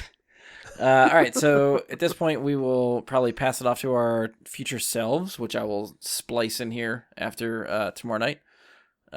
So take it away, guys. All All right. Well, thank you, Past Us. We're here to talk about a few things we couldn't talk about the first time through. So, as promised, we have trailers for Wonder Woman 1984 and Ghostbusters Afterlife. So, we're going to jump right in. So, the next trailer we're going to talk about is for Wonder Woman 1984. This movie will have Patty Jenkins returning to direct. It's got Jeff Johns, Patty Jenkins, and Dave Callahan are credited as writing the screenplay. The movie adds Pedro Pascal, Kristen Wiig, brings back Gal Gadot and Chris Pine. Set to release June 5th, 2020. We've just watched the trailer. Well, Andy specifically has just watched the trailer. So, Andy, I'll, since it's fresh in your mind, what are your thoughts for the trailer? Wow, looks awesome. I mean, really dug the 80s vibe music in there, the Blue Monday. Dun, dun, dun, dun, dun, dun, dun, dun, dun, dun, dun, dun. But she looks awesome. The whip looks fucking sweet. She's still doing things that are like super badass that you wouldn't think she'd be able to do just based on that trailer. Riding lightning. Yeah, that one. That was something I didn't know awesome. Wonder Woman was capable of. I didn't know that was a thing. Yeah. And I think even like she surprised Steve. A couple of those looks that he had, he was like, "Oh, how did she?" I was like, "Oh man, that's pretty awesome." Yeah. And I guess since the last time he's seen her, she's like the seasoned veteran now. Yeah, I really like the thing which she did with her. Are they the gauntlets? Bracers of truth or something? I can't remember what they are, but yeah, the gauntlets, the bracers, whatever the hell they are, and she like deflected that bullet, and that was pretty badass. Yeah, that looks cool. Mike, anything to add? I mean, the first thing that struck me like was the riding the lightning thing that you already mentioned. That looked cool as shit. Again, I didn't know that Wonder Woman could do that, but fucking awesome to see it happen. That's going to be amazing. Yeah, I don't know if that's like comic book imagery or if they just put that in the movie. I don't know what that's from. Honestly, when we're done here, I'm going to look it up because I want to know where it comes from because that looked awesome. I'm kind of with Andy, the 80s vibe, digging it. I'm hoping they lean into it pretty good. That would be a lot of fun. Why the hell is Steve, like, what's going on with Steve here? This is what confuses me about the whole damn thing. Like, what's going on there? Well, I think there's, all right, so... Because I didn't watch the first movie that many times, and I don't really remember, like, he's, like, dead, right? No, yeah, he died, yeah. So there's something fucked up going on here that he's back. Yeah, I think Pedro Pascal is supposed to be playing Maxwell Lord, which I don't know too much about that villain. Neither do I. Yeah, I don't know. But there's a shot with him holding some sort of crystal. Looked like a version of kryptonite. What's that? Looked like some kind of like kryptonite. Yeah, like a rock crystal something. Yeah. But it wasn't green. It was like red or. Well, there's different colors of kryptonite. True, but either way, I'm thinking. Just immediately, I'm thinking something mystical. Maybe the crystal gives him some sort of power to, like there's a line of dialogue that says something about like giving you what you want. Okay, so this is probably something that she wants. So it's got to be factored into I would imagine, the villain somehow of what's going on, which to me makes me think that by the end of the movie he's going to have to go away again. He's not going to be able to stay around forever because I feel like that's a problem. Well, I feel like bringing him back in the first place is a problem because it kind of negates the loss of him in the first film, but then if he comes back in this film and we do the same thing again where she has to lose him again, it's kind of like... Well, the difference this time, I think... And I thought that too, except in my head, it makes sense because you can finally give Diana the closure she needs for Steve. This time, knowing that by the end of the movie, she's going to have to know that he's going to go away. So I imagine she's going to be able to say goodbye this time that she didn't get to do the first time. Okay. Gives her closure for Steve, and she can move on past him. So when we see her in, Justice League and stuff like that, she's no longer really mourning Steve. I mean, she feels for Steve and misses Steve, but not like she did at the end of the first Wonder Woman movie. Fair enough. I guess, like, for me, the trailer looks awesome. There's not a whole lot to go on there, like, at least for me, because I don't know a lot about Wonder Woman other than what I've seen in, like, the movies. Yeah. I never read a lot of I never read a lot of DC outside of Batman and some Superman, honestly. But for me to say, like, it looks cool, it looks fun, the one thing I felt was missing, which I'm okay with, I guess, in some aspect, but, you know, I mean, still to me, the best thing that's happened with Wonder Woman is that song. And it doesn't make an appearance in the trailer. Oh, her theme song. Yeah, like, her theme gets me pumped to watch Wonder Woman. Yeah. And as much as, like, Blue Monday is awesome to have in the trailer and everything, at some point it would have been nice.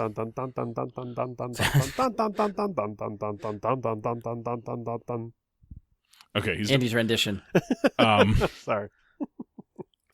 It would have been nice just to hear a few notes of her theme somewhere. Yeah, I mean, I'm sure it's in the movie. Yeah, but I get that they're probably just going for that vibe for this trailer, just the 80s songs and selection. Yeah, it really hammers it home like this is an 80s movie. Yeah, they definitely wanted you to be very aware that it was 80s. Yeah. So yeah, and the only other thing I would like make note of is she definitely does have the I guess the Amazonian armor back on at the end of the trailer there. Like with the wings and the armor that falls off just before she like clangs. That whole gold outfit. Yeah. Like I feel like that's what the Amazonians were wearing, wasn't it? I don't know where that armor comes from. I don't know if that's another like mystical type thing. I don't know if that's Amazonian. I have no idea. Okay. I'm sure it's from a comic somewhere, but I don't, because I don't read her either, so I don't know what comic it's from, what event that's from. I feel like that armor should be a big deal and have some significance, but I don't know what that significance is. Yeah, that's kind of what I meant, is I think like somebody would be able to put more together off of that, and perhaps the stone, you know, like that or whatever you want to call it, the crystal formation. Yeah. I feel like somebody that knows more about Wonder Woman would be able to put more together off of those from the trailer, but it looks like it's going to be fun. Yeah. It looks like we will definitely get some sort of flashback to when she was sort of training with the Amazonian women as well. Yeah. Based on some of those snippets, which I'm looking forward to because I don't know, I thought that was a really cool part of the first movie. It was. Yeah, I like diving into that culture and seeing how they do things. Exactly. Which means if they're doing that Robin Wright might make another appearance. It's possible. Oh, yeah, because I guess she's technically dead, but if they do flashback, she'd still be alive. She'll be alive during the present of this movie, since this movie's 1984, right? So her character dies in World War I. World War I. Oh. Never mind. I'm thinking of the wrong thing. Yeah, because she dies whenever Steve shows up on the beach, which is during World War I. Yeah, never mind. Yeah, I was thinking of it. Gotcha. But yeah, I mean, at that point, Diana's an adult, so if they flash back to young Diana, which is in the trailer, she could make an appearance there. Right. And I really dug her character in the first one, so. Yeah, we didn't get a lot of her in the first one, so if we get some more of her in this one, that'd be pretty cool. Yeah. But I'm with you guys. I think like the music is the first thing that caught me, and I loved that rendition of that song for the trailer. And I'm always appreciative of like movie trailers that cut things to the beat of the music get me hyped beyond anything else. So the like cutting things to the beat of Blue Monday, which is just in itself an awesome fucking song. Yeah. Yep. Yeah. It gets me jazzed up. I guess the one thing we didn't talk about too is Kristen Wiig is playing Cheetah, which I don't really know too much about that character, which we don't see a lot of her in the trailer. No, and she looks very Kristen Wiig-ish. Yeah, we're not seeing her as the villain here. We're seeing her as her normal human self. Right. And does she transforms into like a cheetah animal type thing, right? Like a woman that's like a cheetah? Maybe. I thought so, but I don't know. Like, it's not a costume. Like, she becomes furry and looks like a cougar on two legs. She is a cougar. But I think so. Yeah, I'd have to Google it to be sure. But nonetheless, I'm sure they're keeping that reveal for the film or for a later trailer. Yeah. Trailer 2, Trailer 3, Trailer 4. Yeah. Yeah. Yeah, But, I mean, this was a good tease. It definitely got me excited for the movie. me too. Yeah. What's the release date on it? June 5th. 2020? Yes. Mhm. Booyah. Yeah, That Yeah, might so they make are my just- top 10 anticipated then. Well, yeah, okay. Yeah, we'll have to... I'm excited for our lit. Like, I'm looking forward to whenever we finally sit down and do most anticipated and stuff. yeah, that's always a fun time. I look forward to that. Do you have anybody have anything else for Wonder Woman? I didn't actually take a lot of notes watching that one, other than like this looks cool, that looks cool. I liked it. I'll see it. Let's move on. Agreed. Fair enough. Moving along to Ghostbusters Afterlife, which is now the official title of the Ghostbusters sequel. This is the one I've been most excited about. It's a true sequel to the original 2 Ghostbusters movies. Directed by Jason Reitman, who is the son of Ivan Reitman, who directed the first 2 Ghostbusters movies. This one's written by Jason Reitman and Gil Keenan, which I don't know too much about him, and I was trying to look him up. Keenan does not have a lot of credits on his IMDb, but he does have a few that caught my eye, which he has directed the most recent Poltergeist, which is from 2015, and he directed Monster House, which I really enjoyed. Is that the animated one? Yes. Mm-hmm. With the house that's like possessed across the street from the kids that like eats the mailman and random stuff like that. Oh, I've never seen it. I just know that it was a thing. Yeah. It's good. And then I wrote this down just because I thought it was kind of might apply, but he directed a movie called City of Ember, which I'm only mentioning because he got Bill Murray for that movie. City of Ember. Huh. Which, yeah. It's a Murray movie that I don't know. He's got like 5 movies that he's directed on his IMDb. Monster House, Poltergeist, City of Ember, and then 2 in post-production, which Ghostbusters is one, and there was another one that I can't remember right now. Interesting. So he doesn't seem like he does a lot, and I don't know if he's writing the movie, if that has any weight in getting Bill Murray to show up for this movie, but the fact that he's got him once, I'm hoping that helps a little bit. I think Jason Reitman being there as well helps, being the one who's involved with the project, as opposed to some random person from a studio. Some random director. And I mean, being Ivan Reitman's kid is going to help in this instance. And Ivan's still producing, so it's still, the Ghostbusters family, more or less, is still involved with making this movie. And the cast rounds out, we got Paul Rudd with Finn Wolfhard, McKenna Grace, Carrie Coon are the new additions. It's presumed, but I'm not sure if it's confirmed, that the original cast is back. I always feel like IMDb posts a bunch of casting rumors without really any official confirmation, so take that as you will, because they list them all in there, but I would expect Dan Aykroyd, Ernie Hudson, Annie Potts, Sigourney Weaver to make at least cameo appearances in some fashion. Did they say whether, is anything brought up about Steve Guttenberg? Steve Guttenberg? Or I'm thinking Rick Moranis, I'm sorry. I get those two mixed up. I get the names mixed up. I haven't seen anything about him being involved. I'm sure they would probably try to get him if they could, but I know he retired from acting years ago, so I don't know if he'd even want to do it. Right, that's what I mean. He's the one that, I feel like they would have the most trouble with. I thought he was... Over Bill Murray? In this case.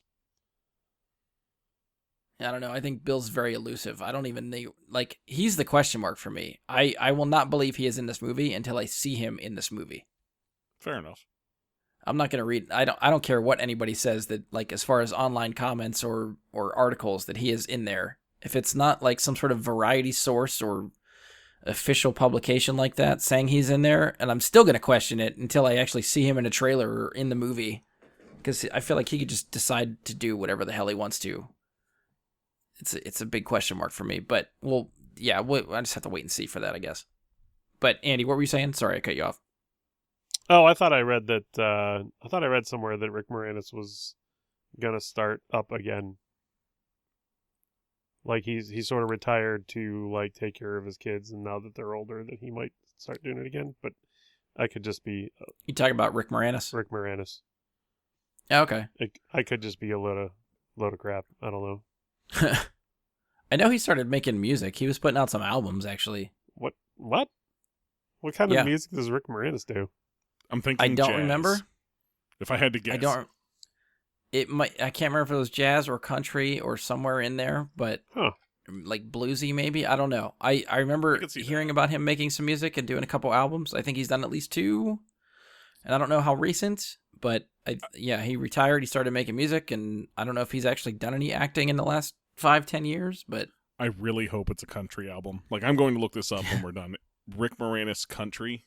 There's one way to get me to listen to country music, and it will be to see what that is. So yeah, we'll see if either Bill Murray or Rick Moranis come back for this. But it lists Bill Murray on IMDb. Yeah. Now I don't know if that's full of shit. I'm just waiting to see. And really, I kind of don't want to know until he's like I see him in the movie. I think that would be such a fun surprise, just not knowing if he's going to actually show up to be there for this thing, and then you just finally see the movie and he's there. Yeah, I agree. I feel like this is one that I mean, I'll probably avoid trailers, but I mean, if one happens in the theater when I'm at something else, so be it. But this is one where this is enough for me. Yeah. I'm like, I don't need to see anything else to know I want to go see this. So the movie opens, set to release July 10th, 2020. So about a month after Wonder Woman. And I'm with Mike. I'm trying to decide if I want to watch any other trailers after this because I'm in. I am sold. This has hooked me. I'm ready to go. I had so many feels watching this goddamn trailer. Oh yeah. I can't even begin to I had goosebumps when Paul Rudd's talking about the trap. I had goosebumps when you're seeing the old tech, the PKA meter, the proton pack. Yeah. I got goosebumps when they're talking about the girl's grandfather and you see the spores, molds, and fungus, and then the Spangler jumpsuit. All that got me. Oh my, yeah. Yeah, that's a big reveal here, I think, is that, like, she's his granddaughter. Like, that's a big reveal in a trailer. And then hearing just the music build up with Venkman's quotes about everything happening for a reason, luck, karma, fate. And then Ecto 1 comes out. I had this stupid grin on my face that end of that trailer. And not gonna lie, I think I felt like I started laughing and crying at the same time, and I didn't know what to do with myself. I didn't know what was happening. And I don't know, it hit me in all the right places. I've watched it like 15 times. And by the end of that trailer, I just have the stupid grin on my face every fucking time I've watched it. I mean, the Ecto 1 siren to me is like that, that loud, 100%. Like, that is something like you see all these other images and everything, but the Ecto 1 siren is the gut punch where it's like, oh my God, yeah, they're using like the same exact stuff that they used to do. It's all the old. And I don't know if it's like part of it is just hitting all those nostalgia chords, like all the classic sounds and tech that I remember that I grew up watching and playing with even. And then like friggin' Ecto 1 having a gunner seat. Like that's from the cartoon. Yep. That was never in the movies. Yeah. That was such a fun, great callback. Yeah, that was awesome. I feel like I could just gush about this for half an hour. So please, someone take this from me. I would say I'm looking forward to everything that's going on here. I'm looking forward to handing it off. Like, there was that talk of handing off Ghostbusters to a new generation. And the young generation they're talking about here with Finn Wolfhard and what's her name again? McKenna Grace. McKenna Grace. I'm okay with that. Finn Wolfhard has, proven himself time and time again with Stranger Things and It that I am sold on this kid for at least the rest of his young career. You think he's going to get typecast as like the 80s spooky Amblin type kid and everything? Well, I mean, he's not going to be a kid for that much longer.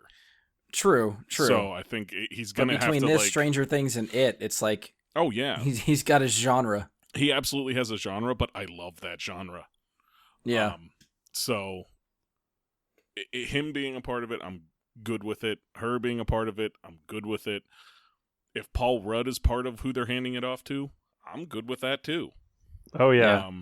I love me some Paul Rudd. So as much as like it sucks that they have to hand it off and that these guys have to get old and not be able to be the Ghostbusters anymore, it is, they are old. Like Bill Murray, Ernie Hudson, Dan Aykroyd, these guys are fucking old. So that if they're going to continue and hand it off with a continuing story instead of a reboot like they tried last time, I'm fine with the people they're choosing to hand it off to. Yeah. And there could be more to come that we don't know about. I mean, there could be... I mean, this trailer hides a lot. Right. Like, you still don't know what's going on. It is very much a teaser. Yeah. And they're playing... You know, I wasn't sure if we were going to get a reveal of the returning Ghostbusters in this trailer. I was hoping not, personally. And yeah, I'm glad they didn't, because I got enough out of it just seeing Ecto-1 roll around again and all the classic sounds and sirens and stuff like that. I mean, let's be honest. I don't think any of us needed this trailer. When they announced it and said they were doing it for summer 2020 and they had that brief super teaser where they showed like the tarp blowing off of Ecto-1 in the barn. I was sold then. Yep, I'm in. Yeah. Like, so now I'm even more sold. I think this is going to be fun for the thing about this trailer that struck me is like if I hadn't clicked on the link that said Ghostbusters Afterlife, the first 20 seconds of this trailer, you don't know what it is. Yeah. Right. It does not play like a Ghostbusters movie. So if you're just on the ride of this trailer until the end, and then you're like, holy shit, this is Ghostbusters? Well, like, I mean... I think this is fun. This is going to be fun, I feel like, for people, like, so... Not in the know between about next it. week... Right. People that don't know this movie is happening, you go to the theater to watch a movie, and they play this trailer, and you just hear people react to, what the fuck, they're making another Ghostbusters movie? Ghostbusters? I mean, which I think you'll hear like the same kind of mixed reactions, but like, oh, that's not the real Ghostbusters. You'll still hear that guy somewhere in the theater if they're seeing it for the first time. That's not the right Ghostbusters. And be like, there's people that are adamant it needs to be in a city in New York. Yeah. Like it has to be a worldwide catastrophe. For me, the important thing is in one of the biggest, like there was a lot of missteps in the last thing they tried to do with Ghostbusters, that remake or whatever you want to call that. Reboot, whatever the hell it was. There was a lot of missteps. To me, the biggest one was the fucking ghosts look stupid as shit in that movie. And that's something they don't show us here, which I think is smart, but it's also get the ghosts right. Get the, whatever supernatural threat they're going to be dealing with, get it right. What was wrong with the ghosts for you in the other movie? You mean in the one with... In the reboot, remake, they whatever looked dumb as shit. They looked horrible. Just the design of the ghosts? Or the effects of the ghosts? Or what? It looked like cartoons versus people. Yeah, okay. I didn't have a problem with the ghosts, so I'm just trying to pin down what that for what me the took me issue was. out of it immediately. Like as soon as they showed whatever that thing's name was, I can't remember the name of like the big bad ghost at the end, but it was like this version of Stay Puft Marshmallow Man, but they made him into a cartoon and made him a little bit of a different shape. It's like they took Stay Puft and Slimer, slammed them together. We're like, that's our ghost, but it's a cartoon, and we're going to put it on screen. I don't understand how they couldn't do ghosts better than they did in the originals in that last film. That's what took me out of it the most. Like, the practical stuff that they did in the first two was so much better than what they did there. Yeah. Okay, I get that. Okay. So, stick to practical. I guess is the best way to put it. It will look better. Well, I think while we're talking about the reboot, one thing I do want to address, like the internet comments for this trailer that I was looking at after it was up, about how the movie ignores the reboot, like with the line about like there hasn't been a ghost for 30 years. Yeah. I think what you have to remember is the reboot is like another universe as far as they're concerned. So as far as these characters know, that movie never happened. So there's no reason for them to acknowledge that movie because it didn't happen in their timeline. This isn't like the studio saying we're just ignoring a crappy movie that didn't work for us, which, that's what they're doing. You could read between the lines and you could say that, but as far as movie continuity is concerned, that's not the reason they are ignoring that movie. Because, I mean, the biggest issue with that movie, and to begin with for me, was that it did not acknowledge the previous movies. Had they done that, they would have had to acknowledge the 2016 movie in this trailer. But since they're separated, you don't have to talk about either one. Yeah, and that's the biggest thing for this trailer is when they show the footage from the 80s of them outside Dana Barrett's apartment, like ready to go in. You're like, okay, yep, this is what I want. This is, You're acknowledging stuff that happened 30 years ago. Exactly. And like that last one, you know, you can take all the flack you want for giving it crap. You know, this is one of those times where you have a lot of people that troll movies because they take a male cast and turn it into a female cast.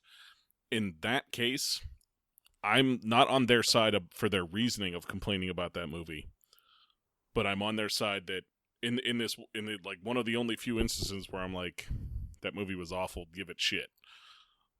Like, and I'm okay with it. Whereas, like, the reason for it is wrong, but it's like, you know, when the movie's not good, it's not good. Yeah, my opinions for that movie are not that they rebooted it with a female cast.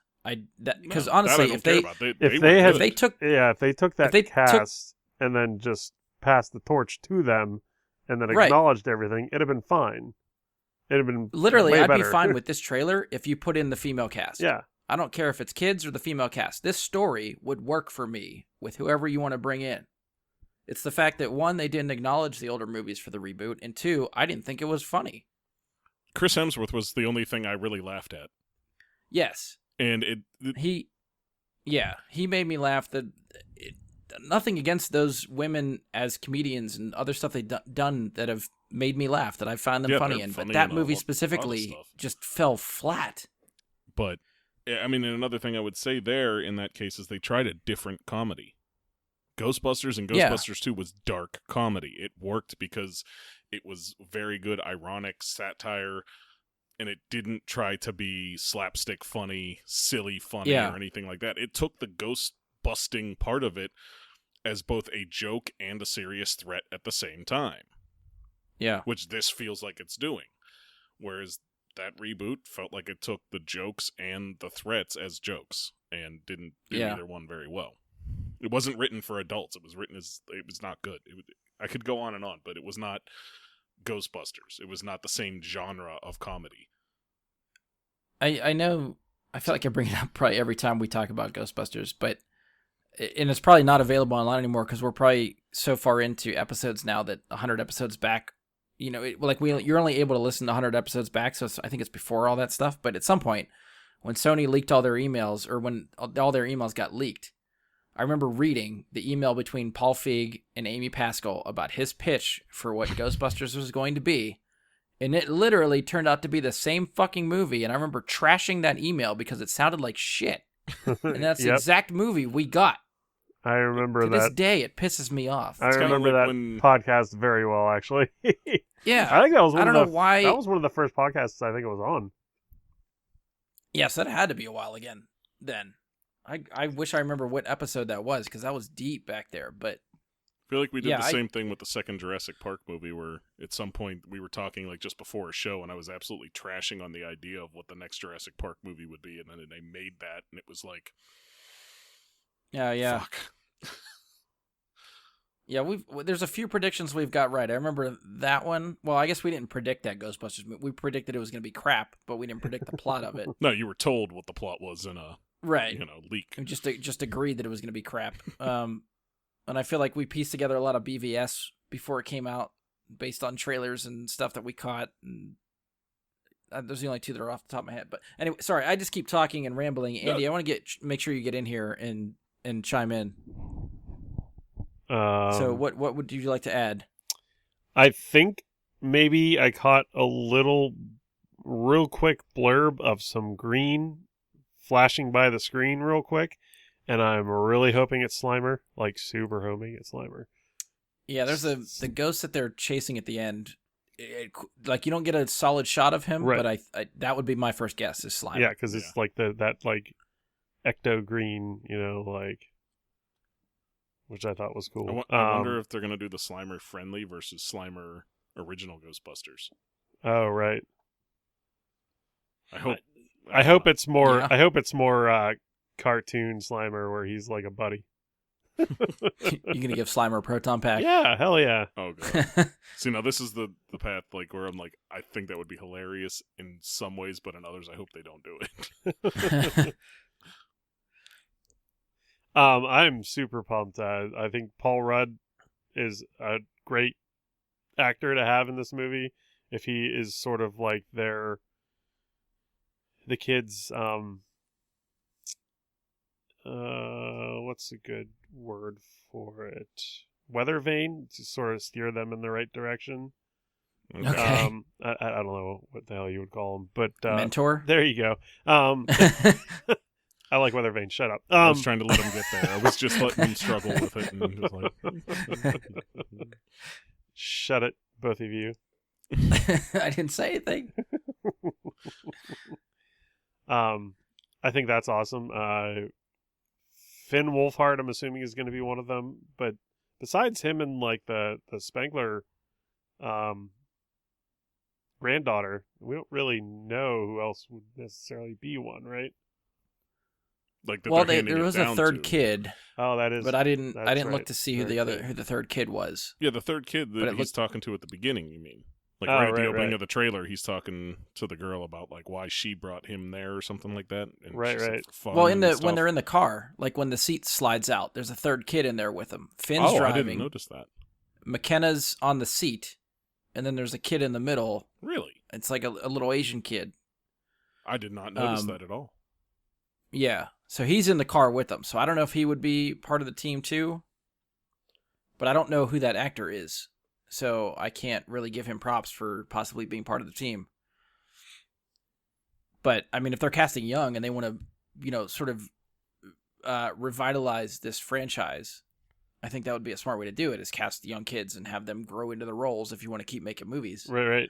And honestly, I think the smartest thing to do, which they've done, I feel like in the comics, and I think they even acknowledge in the Ghostbusters video game that they did, is that what happens sort of in that world, or at least as far as those continuities are concerned, is that ghost problems are not localized to New York. So what happens when it's just a team of 4 guys that are based in New York when problems happen globally? They franchise the Ghostbusters brand. They sell their tech to other companies, and they make Ghostbusters like flagship stations around the world. So you could literally take that idea, set it anywhere in the world with a different team at every location, and make any type, like spin the genre and make different types of movies with that in mind. So almost like every city would have a fire department and a Ghostbuster department. Yes. Almost Yeah. like, okay. Which is how the fan groups work for Ghostbusters. There's, the Pittsburgh Ghostbusters, Philadelphia Ghostbusters, Atlanta Ghostbusters. Like, everybody has their own division. So if you want to do like a straight up horror movie, you could give that to like San Francisco Ghostbusters. And then they have like a, very dark horror movie that's a little bit in the comedy, but maybe really fucking scary. And it's just what that team has to deal with. So do we know where this is set? Like, do we actually know? No. Is this like upstate New York, or is this Iowa, or Iowa. Yeah, I don't know. Iowa.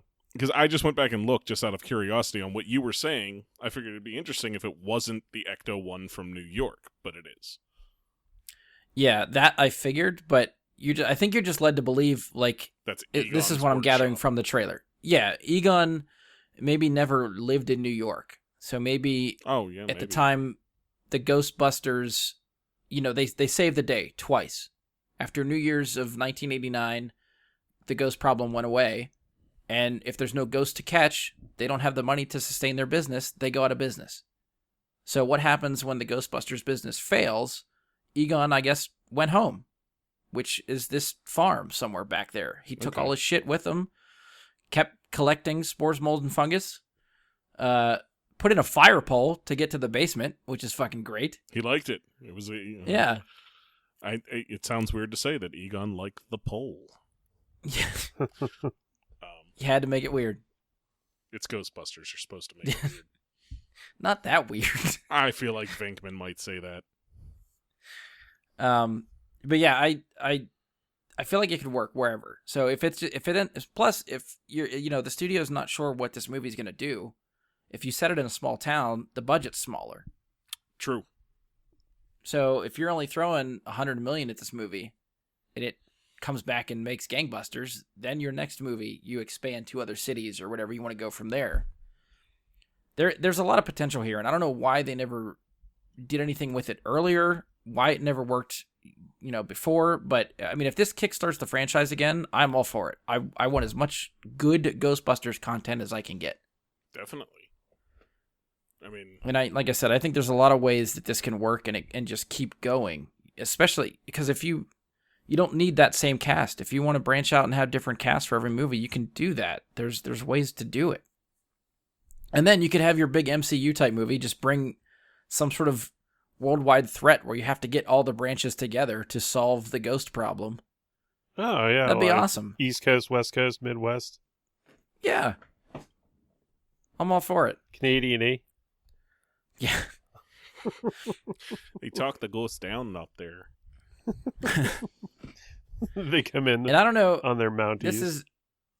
This is my maybe like theory of what's going on, is somehow going with that idea that, let's say the Ghostbusters business failed. The firehouse shuts down. Well, the firehouse was where the containment unit was. So what do they do when they lose the lease for the firehouse? I'm guessing Egon somehow took the containment unit with him to the farm, and it's breaking down. Oh, okay. So the ghosts are spilling out of the containment unit, whatever's underneath I'm going to say underneath the farm. If that's what's causing the world to shake, is stuff's starting to come through. That's a guess. But that's what I'm piecing together from the trailer. So maybe I'll just ask you guys, do you think we'll get the original cast back? Do you think everybody's going to come back? Yes. Yeah. Bill Murray included? Yes. Yeah. I agree. If he did the 2016 one, he's going to do this one. If he did Zombieland 2, he's going to do this. Wait, what? Okay. He's in Zombieland 2? Spoilers. Damn it, Mike. The fuck? Warn a Did guy. you not know that? Huh? Because I think he's in the trailers too. Oh. Did you not watch the trailers for that one? Yes. All right. So I can't tell with you if you are playing up that you are spoiled or if you are actually spoiled. I'm just trying to get a baseline for you. That's I all. think spoiled. I think the only one that I'm not sure of is Rick Moranis, given the retirement talk and all that. But Bill Murray, I don't think Ernie he's Hudson, coming back. Dan Aykroyd, I'd say no doubt. Yeah, I mean Aykroyd, Ernie Hudson, they're not doing anything. Well, no, yeah, they've been chomping at the bit to do it again. Yeah. Bill Murray's still the question mark for me. I want him in this movie so badly, but I just don't. Everything I know about trying to track down Bill Murray to get him in anything, it's such a hassle. And it's not that he might not want to do it, or maybe he wants to be involved. They just literally cannot find him. Like, I've heard so many stories of, even as far back as the original Ghostbusters, that everybody kept saying he was going to do it. No one could get in touch or find Bill Murray, and they just had to start shooting and hoped he'd show up. He literally lives like Steve Zissou. Yeah. And luckily he did. First day of shooting, he was there reporting for duty and was there to shoot the movie. But the only thing they had to go on was Aykroyd saying Billy's going to be there. That was it. So if this has anything, if anything similar going on behind the scenes with Bill Murray, then who the fuck knows if he's going to be there until he shows up. So that's why even if Variety says Bill Murray has signed on to play the, Peter Venkman in the movie, until I finally see footage of him in the movie as Peter Venkman, I'm holding my breath. Fair enough. I'll accept that. All right, that's it for the trailers, right? Anything else you guys want to add for this one, or are we good? I think we're good. Liked it. Gonna see it. Let's go. Agreed. All right, so we just have Mandalorian next. So since we've finished up all of our trailer talk between Black Widow, No Time to Die, Free Guy, Wonder Woman 1984, Ghostbusters Afterlife. I think I said Afterlife. Which one did you like the most? What movie are you most hyped for? Ghostbusters. Okay. I thought it was just me. I thought one of the other ones would get you guys, but yeah, I am all in for Ghostbusters. Yeah, it was the one that gave me the goosebumps the most. And sort of like really had me like, I think you guys said my eyes just kept getting bigger and bigger and bigger while I was watching the trailer. It's just, yeah, It's just like, yeah. I mean, as far as I I think know this is right our new now, that's thing. kind of the movie event of the summer is what I would consider Ghostbusters. Yeah. Right now. And I think this is going to be our new thing, just maybe not for the listeners, but just for us. If we talk about trailers on the episodes and Andy is on the episode, we're going to make sure he does not watch the trailers until right before we record. Are we gonna do this thing, and I get to like sort of live, Like I said, watch it for the first time and sort of like even MC just it a watching little your bit? face through Skype as you watch the trailer was enough for me to just get excited about it. I mean, I would be willing to like live stream the pre-show and let the audience tune in to Andy's reaction, so that they can see what we're seeing. You know, That might be an idea. We might have stumbled across something we can try at because some like point. honestly, watching Ghostbusters, he didn't say a whole lot, but it was his facial expressions that really sold it being worth watching him watch the trailer. Yeah. So it might be something. There might be something to that. And I remember, because it's one of my guilty pleasures on YouTube is watching people watch things. So whenever trailers come out that I really like, I like watching people's reaction when they film it and stuff like that. And I remember at some point, like when Force Awakens was coming out, I was like, I'm going to record myself watch this trailer because maybe I'll have a good reaction that I won't consciously do or think about. And I recorded myself watching the first trailers for Force Awakens. And I remember just nothing happened on my face. I was just into it, no reaction. Very intense.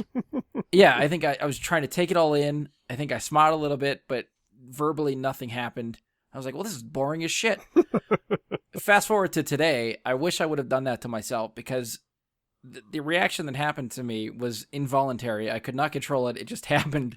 So, and it'll never happen again. So are we to assume then that, you know, you have a bigger, stronger emotional connection to Ghostbusters than to Star Wars? I guess, yeah, a lot from that reasoning, it seems that way. And I think I kind of shocked myself because even watching Rise of Skywalker, like the first trailer that I watched, I got excited. I don't remember having just that raw type of reaction to Star Wars that I did for Ghostbusters. And I don't know. It's weird. I don't even know why that would happen. Like, I personally have never had big reactions like that to trailers. Like, at least not anytime recently. Like, back when you would, like, before it was, you know, really common for all this to be going on, when we were a lot younger, and the first time you would see a trailer commonly was in the movie theater. Right. Then I can remember those moments of like, oh my God, they're making this. But since it's seeing them online and like being told a couple days ahead of time, like, oh, this trailer's coming. And not only that, we knew for 6 months before the trailer was coming that the movie was being made. Right. So if out of the blue, the Force Awakens trailer had popped up and they had told nobody that they were doing it, and it was like, we're making episode 7. And you're like, oh, that may have been a moment where it was, you know, like that emotional reaction, but right. knowing so far ahead of time, it kind of dulls it a little bit. Yeah, I don't know if this one just hit like, I don't know if it's like, maybe just it's coming off the sour taste of the 2016 movie. Is like, I was waiting for the trailer we got today back in 2016, and they didn't make that movie. Right. And I was like, it felt like such a missed opportunity. And because that movie did so poorly, I thought we're never going to get that movie. Yeah. The movie that I want to see is never going to happen. And now that this is happening, it's real. There's a fucking trailer for it. Like, I don't know. It stirred something inside of me, and I don't know how to control it. Take that as you will. I'm just leaving it there. I don't even care anymore. I'm just gonna let that one speak for itself.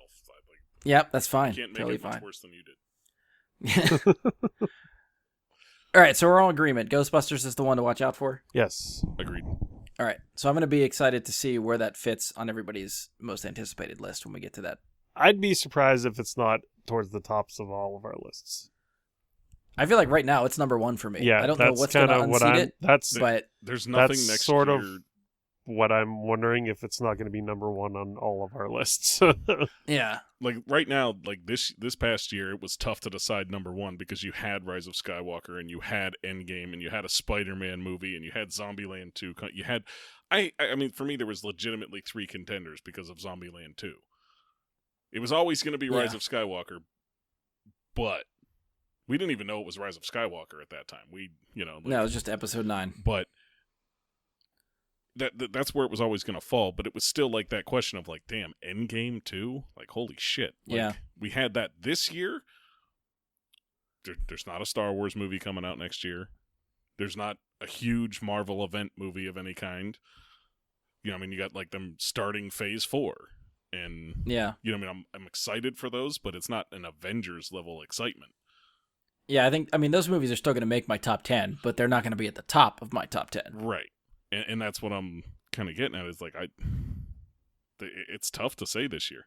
We're going to find out soon enough, but. Yeah, to be announced at a later date. All right, so let's get to the last part of the show we're going to touch on is for The Mandalorian, sort of get caught up on where the show is. Now that Andy's got caught up, because he was only up to episode 4, chapter 4, so he watched chapter 5 within the last day. So we're all up to date, up through chapter 5. So before we actually go any further, I'm going to throw out the spoiler warning.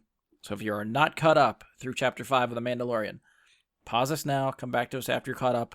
We'll wait for you, I promise. We'll be here. So this is your last call for spoiler warning for chapter 5 of The Mandalorian. Wee-oo, spoiler! Wee-oo, spoiler! Something like that. All right, so if you are still listening, I'm assuming that you are caught up for The Mandalorian, and we're just going to keep on trucking. So if you need a little refresher of sort of what happened in 3, 4, and 5, Chapter 3 was when Mando dropped off Baby Yoda and then decided better of it after he got his full set of Beskar armor and went back and fucked some people up and stole the baby back. Okay. Pissed off the Bounty Hunter Guild in the process. That was 3. Okay. Chapter 4, he retreated to a backwater world in a small town, met up with Cara Dune, and they helped the village hold off an AT-ST. And Chapter 5 had him stop at all places, Tatooine, where he met some noob bounty hunter, and he's still being hunted by whoever's after him for taking Baby Yoda, which we still don't really know who specifically yet. So where would you guys like to start? I guess start with number 3. Just sort of like go episode by episode and Sure. touch on whatever? Okay. So what stood out to you guys with chapter 3? Anything fun and exciting? What do you remember? I mean, obviously, the Mandalorians coming together at the end of that episode was an awesome scene. Oh, yeah. There's the standoff, and he's kind of holding his own against like this group of bounty hunters. And then when it just seems like they're about to take everything over, in come the other Mandalorians. And I think Live action Mandos on jetpacks. Fucking great. It was awesome. Kicking Yeah. ass. Like that was a fucking amazing scene. And then like the whole I gotta get me one of those when he refers to the jetpack. Yeah. It's like, oh yeah, our Mandalorian that we follow around has to get one of those. That's how I feel like guys... I want to be in Battlefront 2 when I'm one of those jetpack troopers, and then that's not me at all. I like run into the wall and then get blasted afterwards. So it's like, jetpack is just yeah, the Wilhelm scream. Did you guys catch that the big Mandalorian that he sort of faces off with inside the guild was voiced by Jon Favreau? I did not catch that. Oh, nice, really? Yeah, cool. Jon Favreau put himself in as a Mandalorian in canon. I like it. Well, I thought I read something that was like a Vizsla. So that's like the line from his character from Death Watch in Clone Wars. Really? Like he was pre-Vizsla in Clone Wars, and the guy that he plays in, or that he voices in The Mandalorian is that lineage. Jon Favreau was pre-Vizsla in Clone Wars? Yeah. Like, vocally. That was when him and Filoni met to come up with this idea. Okay.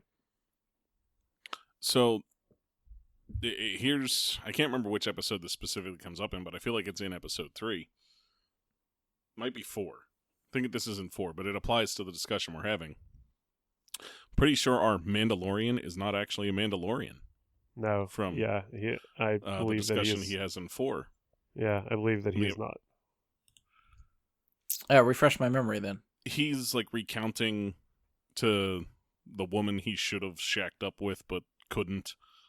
Because he doesn't want to take off his helmet. Well, that and like the bounty hunters are going to keep coming for the kid and all that. Yeah. Like, so there's all that going on, but he's like recounting things to her. He's remembering, and he says like the Mandalorians took me in. Is one of the things he specifically says. So that leads me to assume that he is also like Boba Fett, like Jango Fett, not a Mandalorian. Gotcha. So honorary member. Yeah, he's an honorary Mandalorian, not an actual Mandalorian. Right. I find that well, interesting. then that brings a lot more weight to the scene where the Mandos show up to help him. Then. Right. Mm-hmm. Right. And the whole conflict between them, because they would know. And they're kind of looking at him like, is this the way? And he's like, no, this is the way. And he's sticking to it.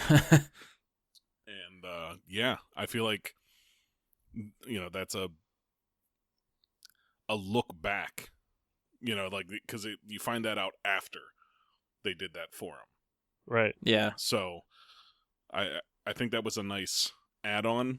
And I think it'll be interesting then, because then obviously, I think we had talked, when we were talking about 1 and 2, that, he must have been there, during the Siege of Mandalore. And like maybe that's, like the PTSD flashbacks he's having and all this. And then, and then it's like, well, now I guess not, because if he's not a Mandalorian and he was taken in. Yeah, if the Mandos took him in, it's presumably after like his family was killed or whatever, from whatever droid occupation that is that we see. Right. So we don't know where he's actually from or who he actually is at this point. And I think that's an interesting take on things. And I think now, because we had talked before, also about whether we wanted to see him take off the helmet. And now that he's not actually a Mandalorian, I think it's going to happen. I don't know whether or not I want it to, but I think it's going to, because he's not actually. Yeah, I still don't want it to happen, but yeah, I guess I could see the reasoning now if it does. Yeah.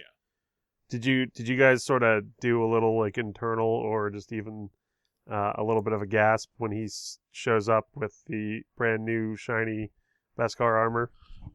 Yeah. I was like, ooh. That felt like video game level up. Yeah. That's what I mean. I think I said, like, we might. You just made it to a new. Yeah, you just made it to a new town and you bought their whole inventory of armor, and you're just like, oh yeah, badass for now. Yep. Till I get to the next area that stuff's higher level than me. Well, I love that. Like, I don't even know if he consciously was thinking about it at the time. Like, okay, I only have one good shoulder pad and a helmet of this Beskar, maybe, and I'm going to drop the Baby Yoda off, but I don't really feel good about dropping the Baby Yoda off, but I'm going to take this Beskar they give me, go get a full set of armor, and then I'm going to come back and fuck everybody up. I feel like that's not the case, because he almost leaves. Like, he's in his ship on his way out, and he turns around. It's like, it's a little different.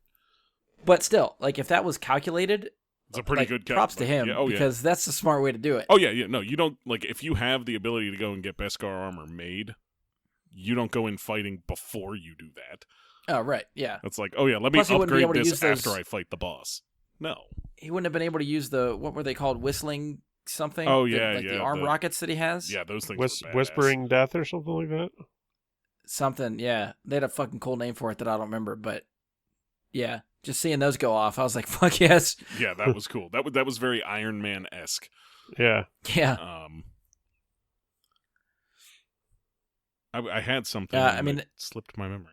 So go ahead. Well, I was going to say, any of the chapters are fair game. So I don't know if there's anything specific you guys want to touch on. I don't know if there's anything else in Chapter 3 to touch on that I have in my head. I mean, not from Chapter 3, but like you were talking about like having that moment where you like squee at the screen because something excites you, like the Mandalorian in the Beskar armor. I had that moment in Chapter 4 with the Loth Cat that's in from Rebels. Like whatever restaurant or whatever. I was like, holy shit, they made a live action Loth Cat. I want it. Like, that was so cool. Looked fucking good too. It really did, yeah. And now how awesome is Baby Yoda in Chapter 4? He's so damn funny in Chapter 4. Stay here. And he's just like, or Was that the one where he hits the button in the ship at the I beginning? think so. Like when he tells him don't touch that, and he They're just like- keeps looking Yeah. at him and then hits the button. And then he tells him to stay, and then he shows up like right next to him as he's walking out, and he's like, "Fine, you can come." And then he's in that fight with what was her name? Cara Dune. Cara Dune. Cara He's Dune, fighting her, and then they're both pointing blasts at each other, and they both look up, and he's just sipping his soup, watching him like. So There's so badass. many memes that have happened from that Oh moment yeah. of him drinking the soup. Yeah, it's awesome. Like, so many Baby Yoda hold my soup memes. Like, you know, like there was a short period there. It was a few days or a week or so where Disney was trying to like shut down Baby Yoda on the internet. Like they were trying to shut down the memes and the GIFs and all this, and they were taking stuff down. And it was like, what the fuck are you thinking? This is free advertising. This is like people love Baby Yoda, and you're like, no, we want to ruin that. What? Well, I Who think made that call? I'm sure as a company they want the money from whatever people are buying or selling with Baby Yoda. But I don't also have a feel problem like with saying you can't sell stuff with Baby Yoda on it, but they were cutting Right. off like any image of Baby Yoda on the internet. Like, yeah.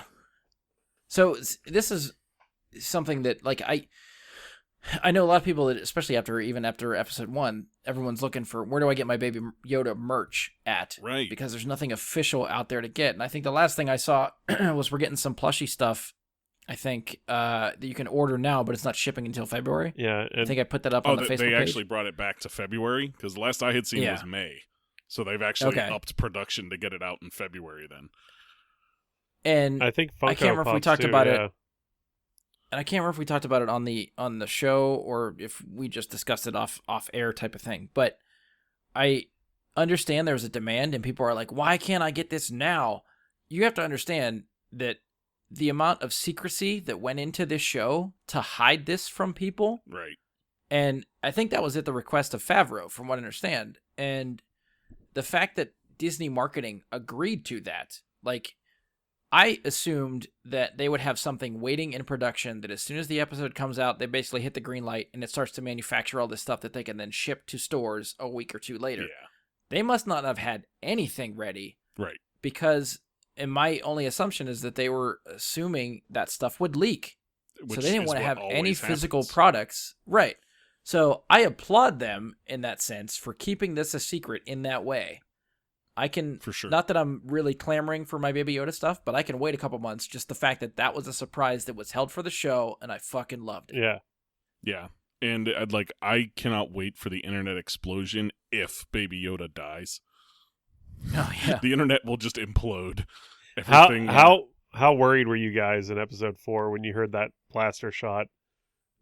Did you think he was going down? I thought maybe They already used that trick once before. That was in episode 1 when they faked us out the first time. So, I kind of thought he might take a shot at him in that episode, but miss.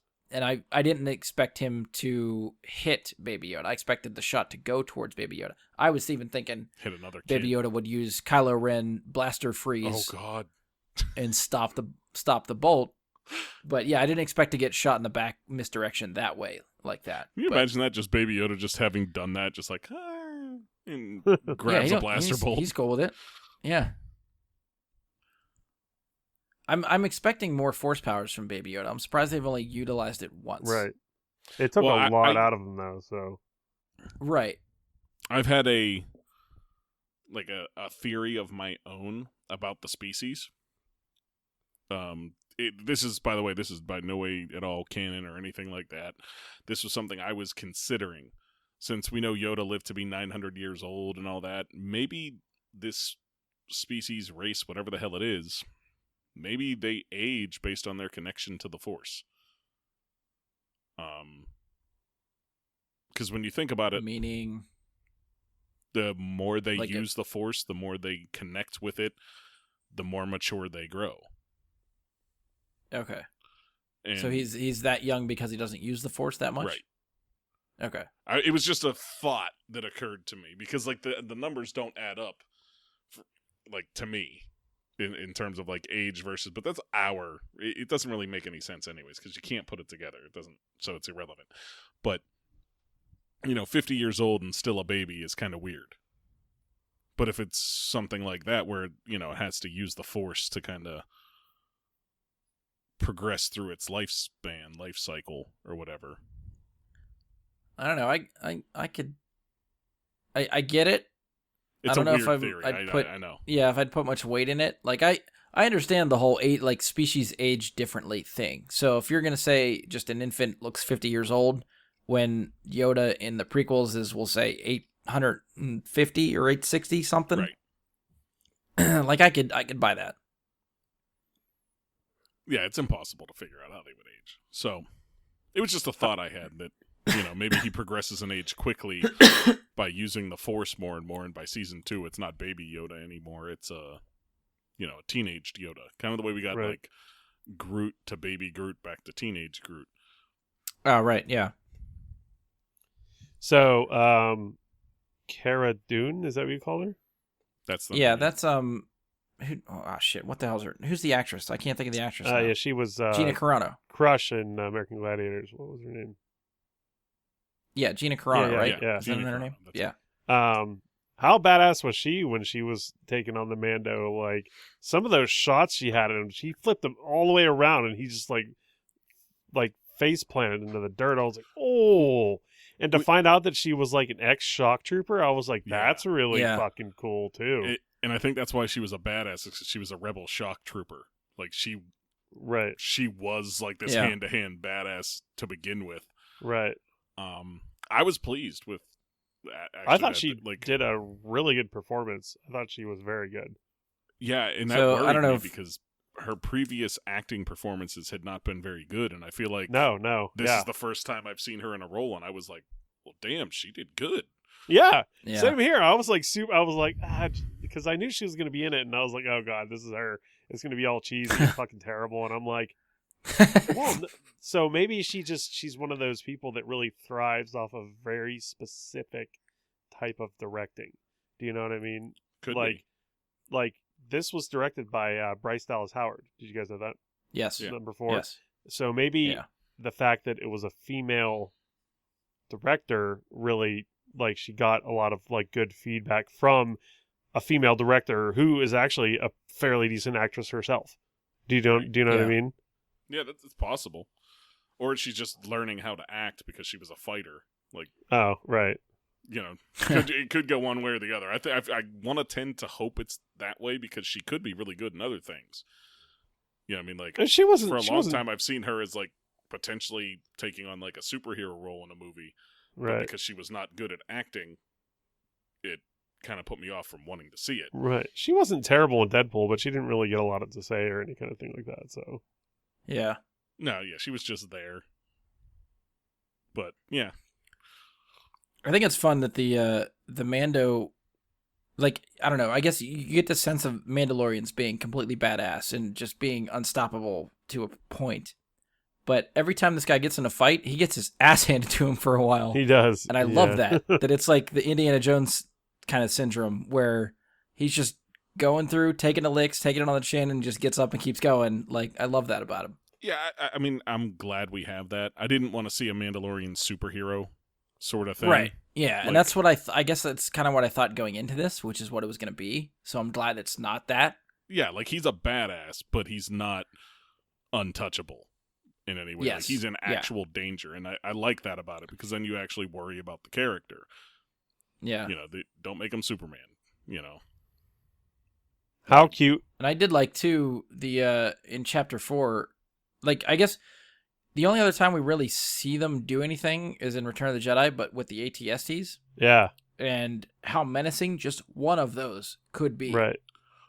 Because they're not played that menacingly, I don't feel like, in Return of the Jedi, but here they come across, especially like the eye slits for it were like tinted red, which gave it a whole different type of feel to it. Well, I think that was like cool. the night type of thing. Like, if you had seen them maybe at night in Return of the Jedi, they would have had that. That's true. So putting them like in that sense here and letting it be at night makes it all the more menacing.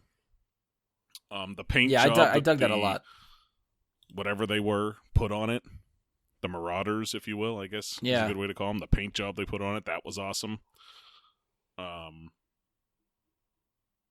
yeah, like it makes me wish, like, and I remember reading this in like the Legends canon, but like I think specifically there was a book that had Luke Skywalker and his at least girlfriend. I don't think they were married yet, but him and Mara Jade facing off against a droideka in one of the books, and the way it's described is the two of them, Jedi, having problems fighting this droid is like, that's the type of stuff that I get a kick out of, like seeing, because in the prequels, those things are kind of like disposable. They become a problem, but they get dispatched pretty quickly. Well, I mean, I would say Qui-Gon and Obi-Wan flee from Run.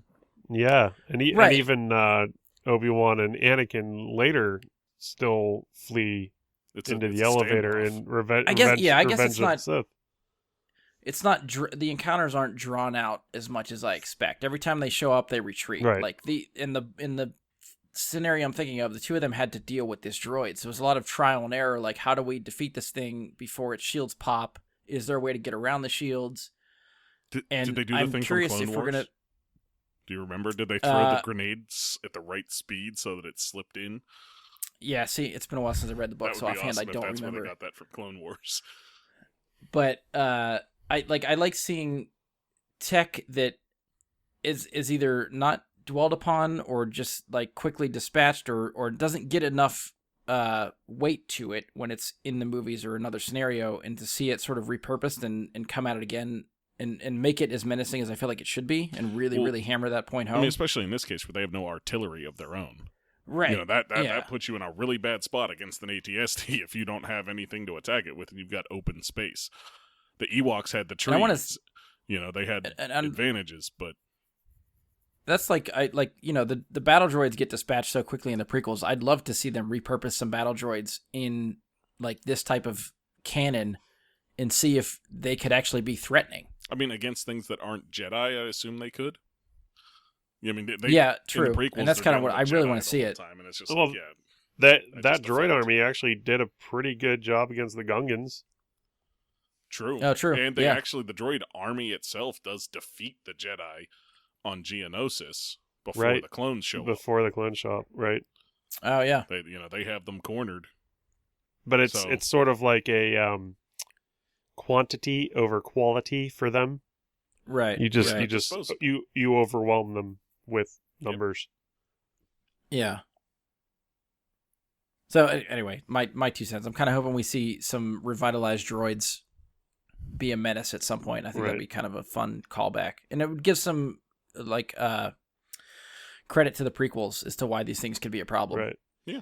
The only other thing I have to say about episode 4 was I thought it was really sort of touching to see the kids gather around Baby Yoda and sort of just immediately accept him as, being awesome. I mean, in real life, that's exactly what would probably happen if you put that thing out there now. They'd be like, oh my God. Yeah. A lot of adults would do that too. Just saying. Yeah. Anything else for Chapter 4? We'll sort of just bleed into Chapter 5 and whatever we want to touch on for that one. So the first thing that caught me in Chapter 5 was like the pit droids are useful. Yeah. Seeing them pop up and actually do something, I was like, okay, that's fun. I get it. The first thing that caught me in episode 5 was, I think we've got our first Mandalorian starship battle. Yeah. Yes. Or dogfight, I guess. And it was, I don't know, I really dug it. I thought it was very well done, albeit short.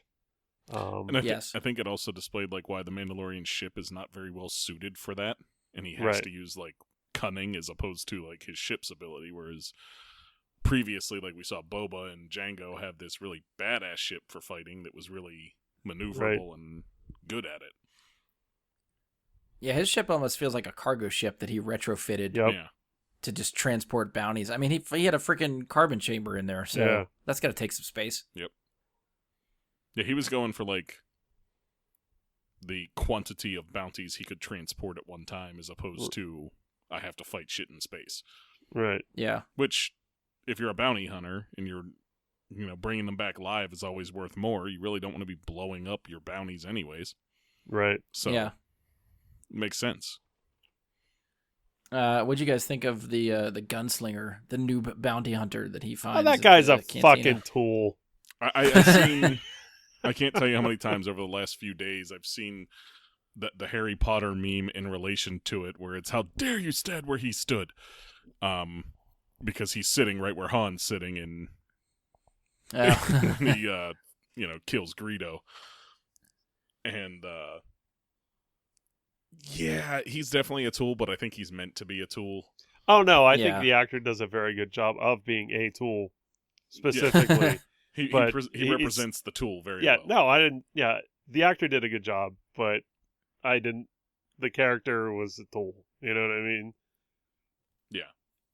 And I think There were some funny bits though. Oh yeah, Like when he's like thinking he's napping and he's flipping the gun at him and trying to, Yeah. to aim at him while he's sleeping. I actually really dug the Mandalorian's patience with the Tuskens to sort of Oh, yeah. negotiate with them, which we always thought that they were just these animals, these just Marauders. savage marauders with no respect, but they actually well, I mean, the are only very- interactions we get with them previously is when they attack Luke, and when they and when kidnap steal Shmi and get slaughtered. right. And both times someone is encroaching on their territory. Right. So it's kind of justified. Right, yeah, both times it's people coming into their spot. Although we don't know why they took Shmi. Yeah, I I don't know. feel I like guess like Lars's story there is like they came and took her. yeah, I felt like they were provoked at some point in that story, but now I don't. It could just be his point of view Yeah, true. that they were just minding their business and then they just came and took her. Yeah, that's true. We don't know exactly, or at least I can't remember exactly what the story is, but it's Yeah. still something where like, yeah, they get encroached on, but he's like, oh, we're here. We want to like use sign language because all you can do is grunt and shake a stick at us. So It makes me wonder yeah. how the Mandalorian knew to do that. I mean, he seems somewhat cultured, I guess. Like, I'm sure he's been around the block. I mean, yeah, bounty hunters kind of got to know their way around and how to stay safe. That's true. They got to know things. You don't just start up like this idiot that's in this show being a bounty hunter and being like a fanboy of the guild and have it Right. work out, which obviously it's not going to. I was Although I guess the Mandalorian knew about Sand People but didn't know about Jawas. Like, the Jawas seemed like a surprise to him. right. I know. I feel like He he was didn't know how to annoyed by the deal with Jawas. them, He had not tried to deal with them. Like they were not something he considered a threat. They were something Okay. like ancillary that weren't going to attack him, so he didn't have to learn how to deal with them because they wouldn't kill him. But then he didn't Yeah. ever expect his ship to get stripped by Jawas. Yeah, okay. I really liked the Ming-Na Wen. Agent Melinda May Yeah. from Agents of S.H.I.E.L.D. Yeah, I really liked that. I didn't expect it to be her, and when I saw like the reveal that it was her, I was like, oh, Yeah. Yeah. that was pretty And cool. I think that's something that I'm noticing with the show that is actually surprising me is that they've got several other names to be on the show, and they're like one-offs. It's like Cara Dune was here for an Oh, yeah. episode. Ming-Na went, like, I can't remember the name of the character. I thought for But, sure Ming-Na Wen was going to be in it for a couple episodes. Yeah. I was really surprised she died in that episode. Is Yeah, she I really think that- dead though? Well, I guess, yeah. I mean, We don't know who I guess you could... It looked like he Because we don't shot know her. who found her. It looked like he shot her in the gut, which isn't necessarily a kill shot. but left shot in the gut in the middle of the desert with no transport. Yeah, it doesn't seem like she moved since being shot. Yeah. I'm going to say dead. That's true. Yeah, I'm gonna go with dead, but it's not impossible for people to come back in Star Wars because Darth Maul was cut in half and he came back. So let's Yeah. but I would say like it's just surprised me. You have a lot of these characters I thought would be playing bigger roles when they were announced to be a part of the show, and they're not. They're like even Carl Weathers, the Bounty Hunter Guild guy. He plays a bigger role, I think, than Ming-Na Wen or Cara Dune play, but Yeah. not that much bigger. He'll be back. Yeah. He's going to be back. I feel like that could be our villain, kinda. I feel like Cara Dune is going to be back as well. I see Yeah. that, And I as wish eventual. Ming No Wen would come back, but it's not looking good.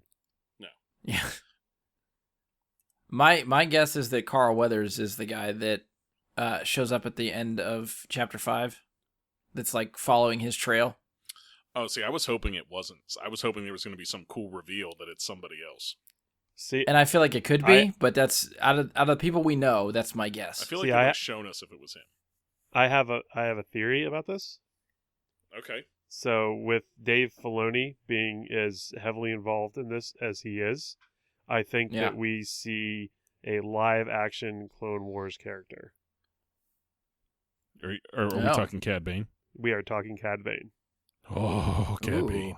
Because he's the only guy that I can think of that has that cloak down to his boots, and then the sheriff like spurs on his boots as well that you kind of hear like a Wild West sheriff. Okay. If they give us live action Cad Bane, oh my god. Wouldn't that be man. fucking cool? I don't want to get hyped theory for it though and have it not be that. So I'm gonna try and rein that in, because then if it's not that, I'm gonna be like, whatever else it is sucks because it's not that, and I don't want but I couldn't remember. As far as I know, Cad Bane is probably still around and doing stuff in this time period. Cad Bane is still alive. We do not know Cad Bane's fate. Right.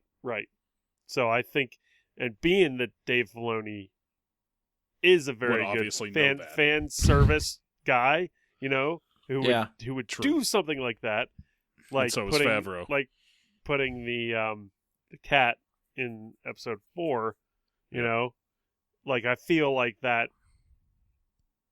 Oh, I want it to happen so bad. So I've got one other suggestion I would make that's on the same line. What if it's Hondo? I just thought about that when you were talking about Clone Wars characters. I was like, who's around from Clone Wars that could work? Which would be fun to see Hondo, but he has no reason to track down Mando. Right. Well, he's not in the guild, so what is he getting out of tracking him down? He's more of a pirate, not a bounty hunter. Yeah, but even, like, Hondo, I feel like, is set up to have a conscience. Like, stealing a baby doesn't feel like something Hondo would do. Well, we don't know why Hondo's doing it. We also don't know where Ezra's at. Yeah, but that's beside the... I don't know. Spoilers. I like the idea of seeing. seeing. It's not exactly a spoiler. It's a spoiler. How is it a spoiler? This is like 30 years now later I know, after the last time you would ever see Ezra on Rebels. I know that something doesn't happen to him. Okay. Sorry. Yeah. I thought spoilers for characters that do die, not ones that don't. I'm confused. There goes your Christmas gift, Mike. It applies to all. Okay. But I think there's possibilities there, and I think that's the first time they've kind of ended an episode since the first one. Like the other, like the first and the fifth end on that hanger. Like, oh shit! Now you gotta see the next one, because the first one ends with like, we just found Baby Yoda. Do you think we'll get the reveal of whoever that is in Chapter 6, or are we gonna? Is that gonna be end of the season reveal? I don't know. I sort of really hope that we get a reveal sooner than later. We only have 3 more episodes, right? 6, 7, and 8. 6. Yeah. 6 on Friday. 7, I think, is on the Wednesday before Rise of Skywalker, and then the last one's on the Friday again. So, which again, I don't know if that Wednesday before Rise of Skywalker has some importance to it. I guess we'd have to see. But the fact that it's not releasing on Friday as scheduled is a question mark for me. Yeah, like whether or not it's going to have some influence.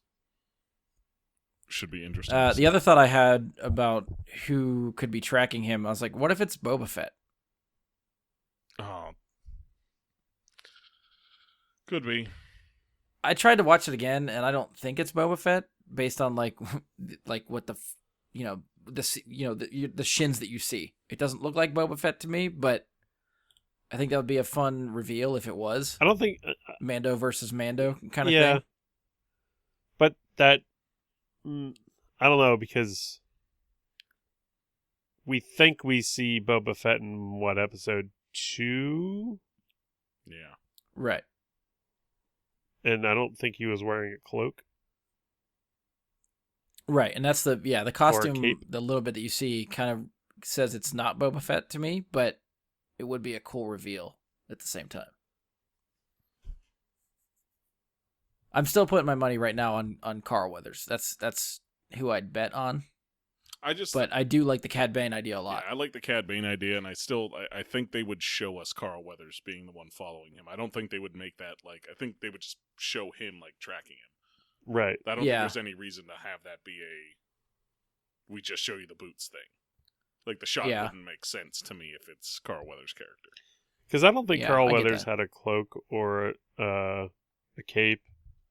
And I don't feel like he sort of rang when he walked, sort of like a sheriff would in the previous episodes.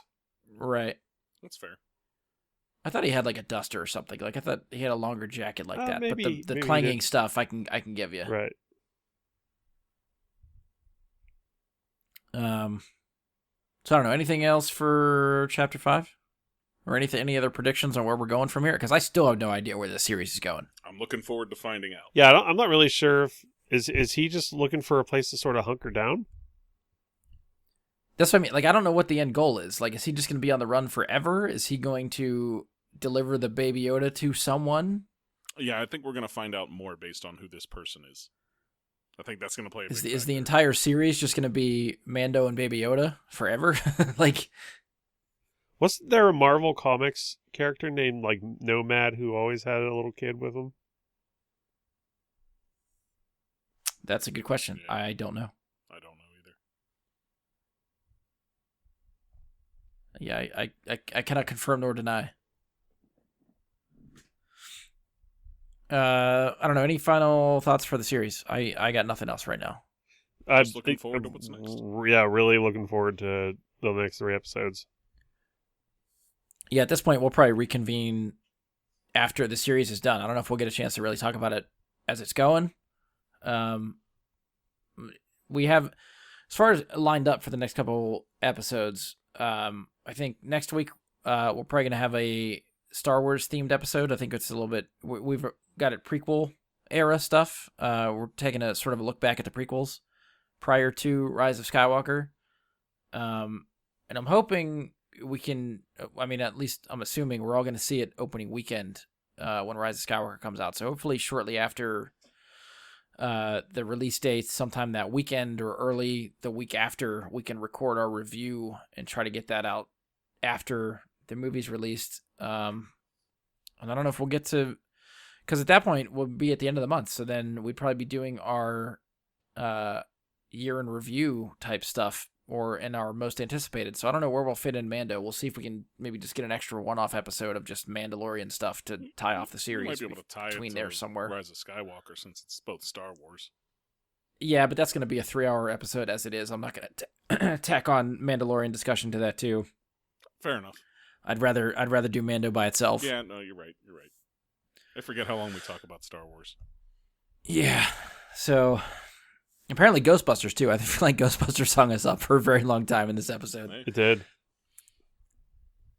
So yeah, you guys got a jam-packed episode for this one. Hopefully you're still with us. But I think that's where we're going to leave this one. If you've enjoyed the show, please leave a 5-star rating and review. Make sure you can follow or subscribe to the show wherever you listen, Spotify, iTunes, Google. We're on Anchor now, so you can find us there. Has links to other platforms from there as well. You can find us on Facebook, search Bry Guy into Super Friends, or go to facebook.com/Bry Guy Super Friends. You can send us questions, comments, topic suggestions, any of that stuff there.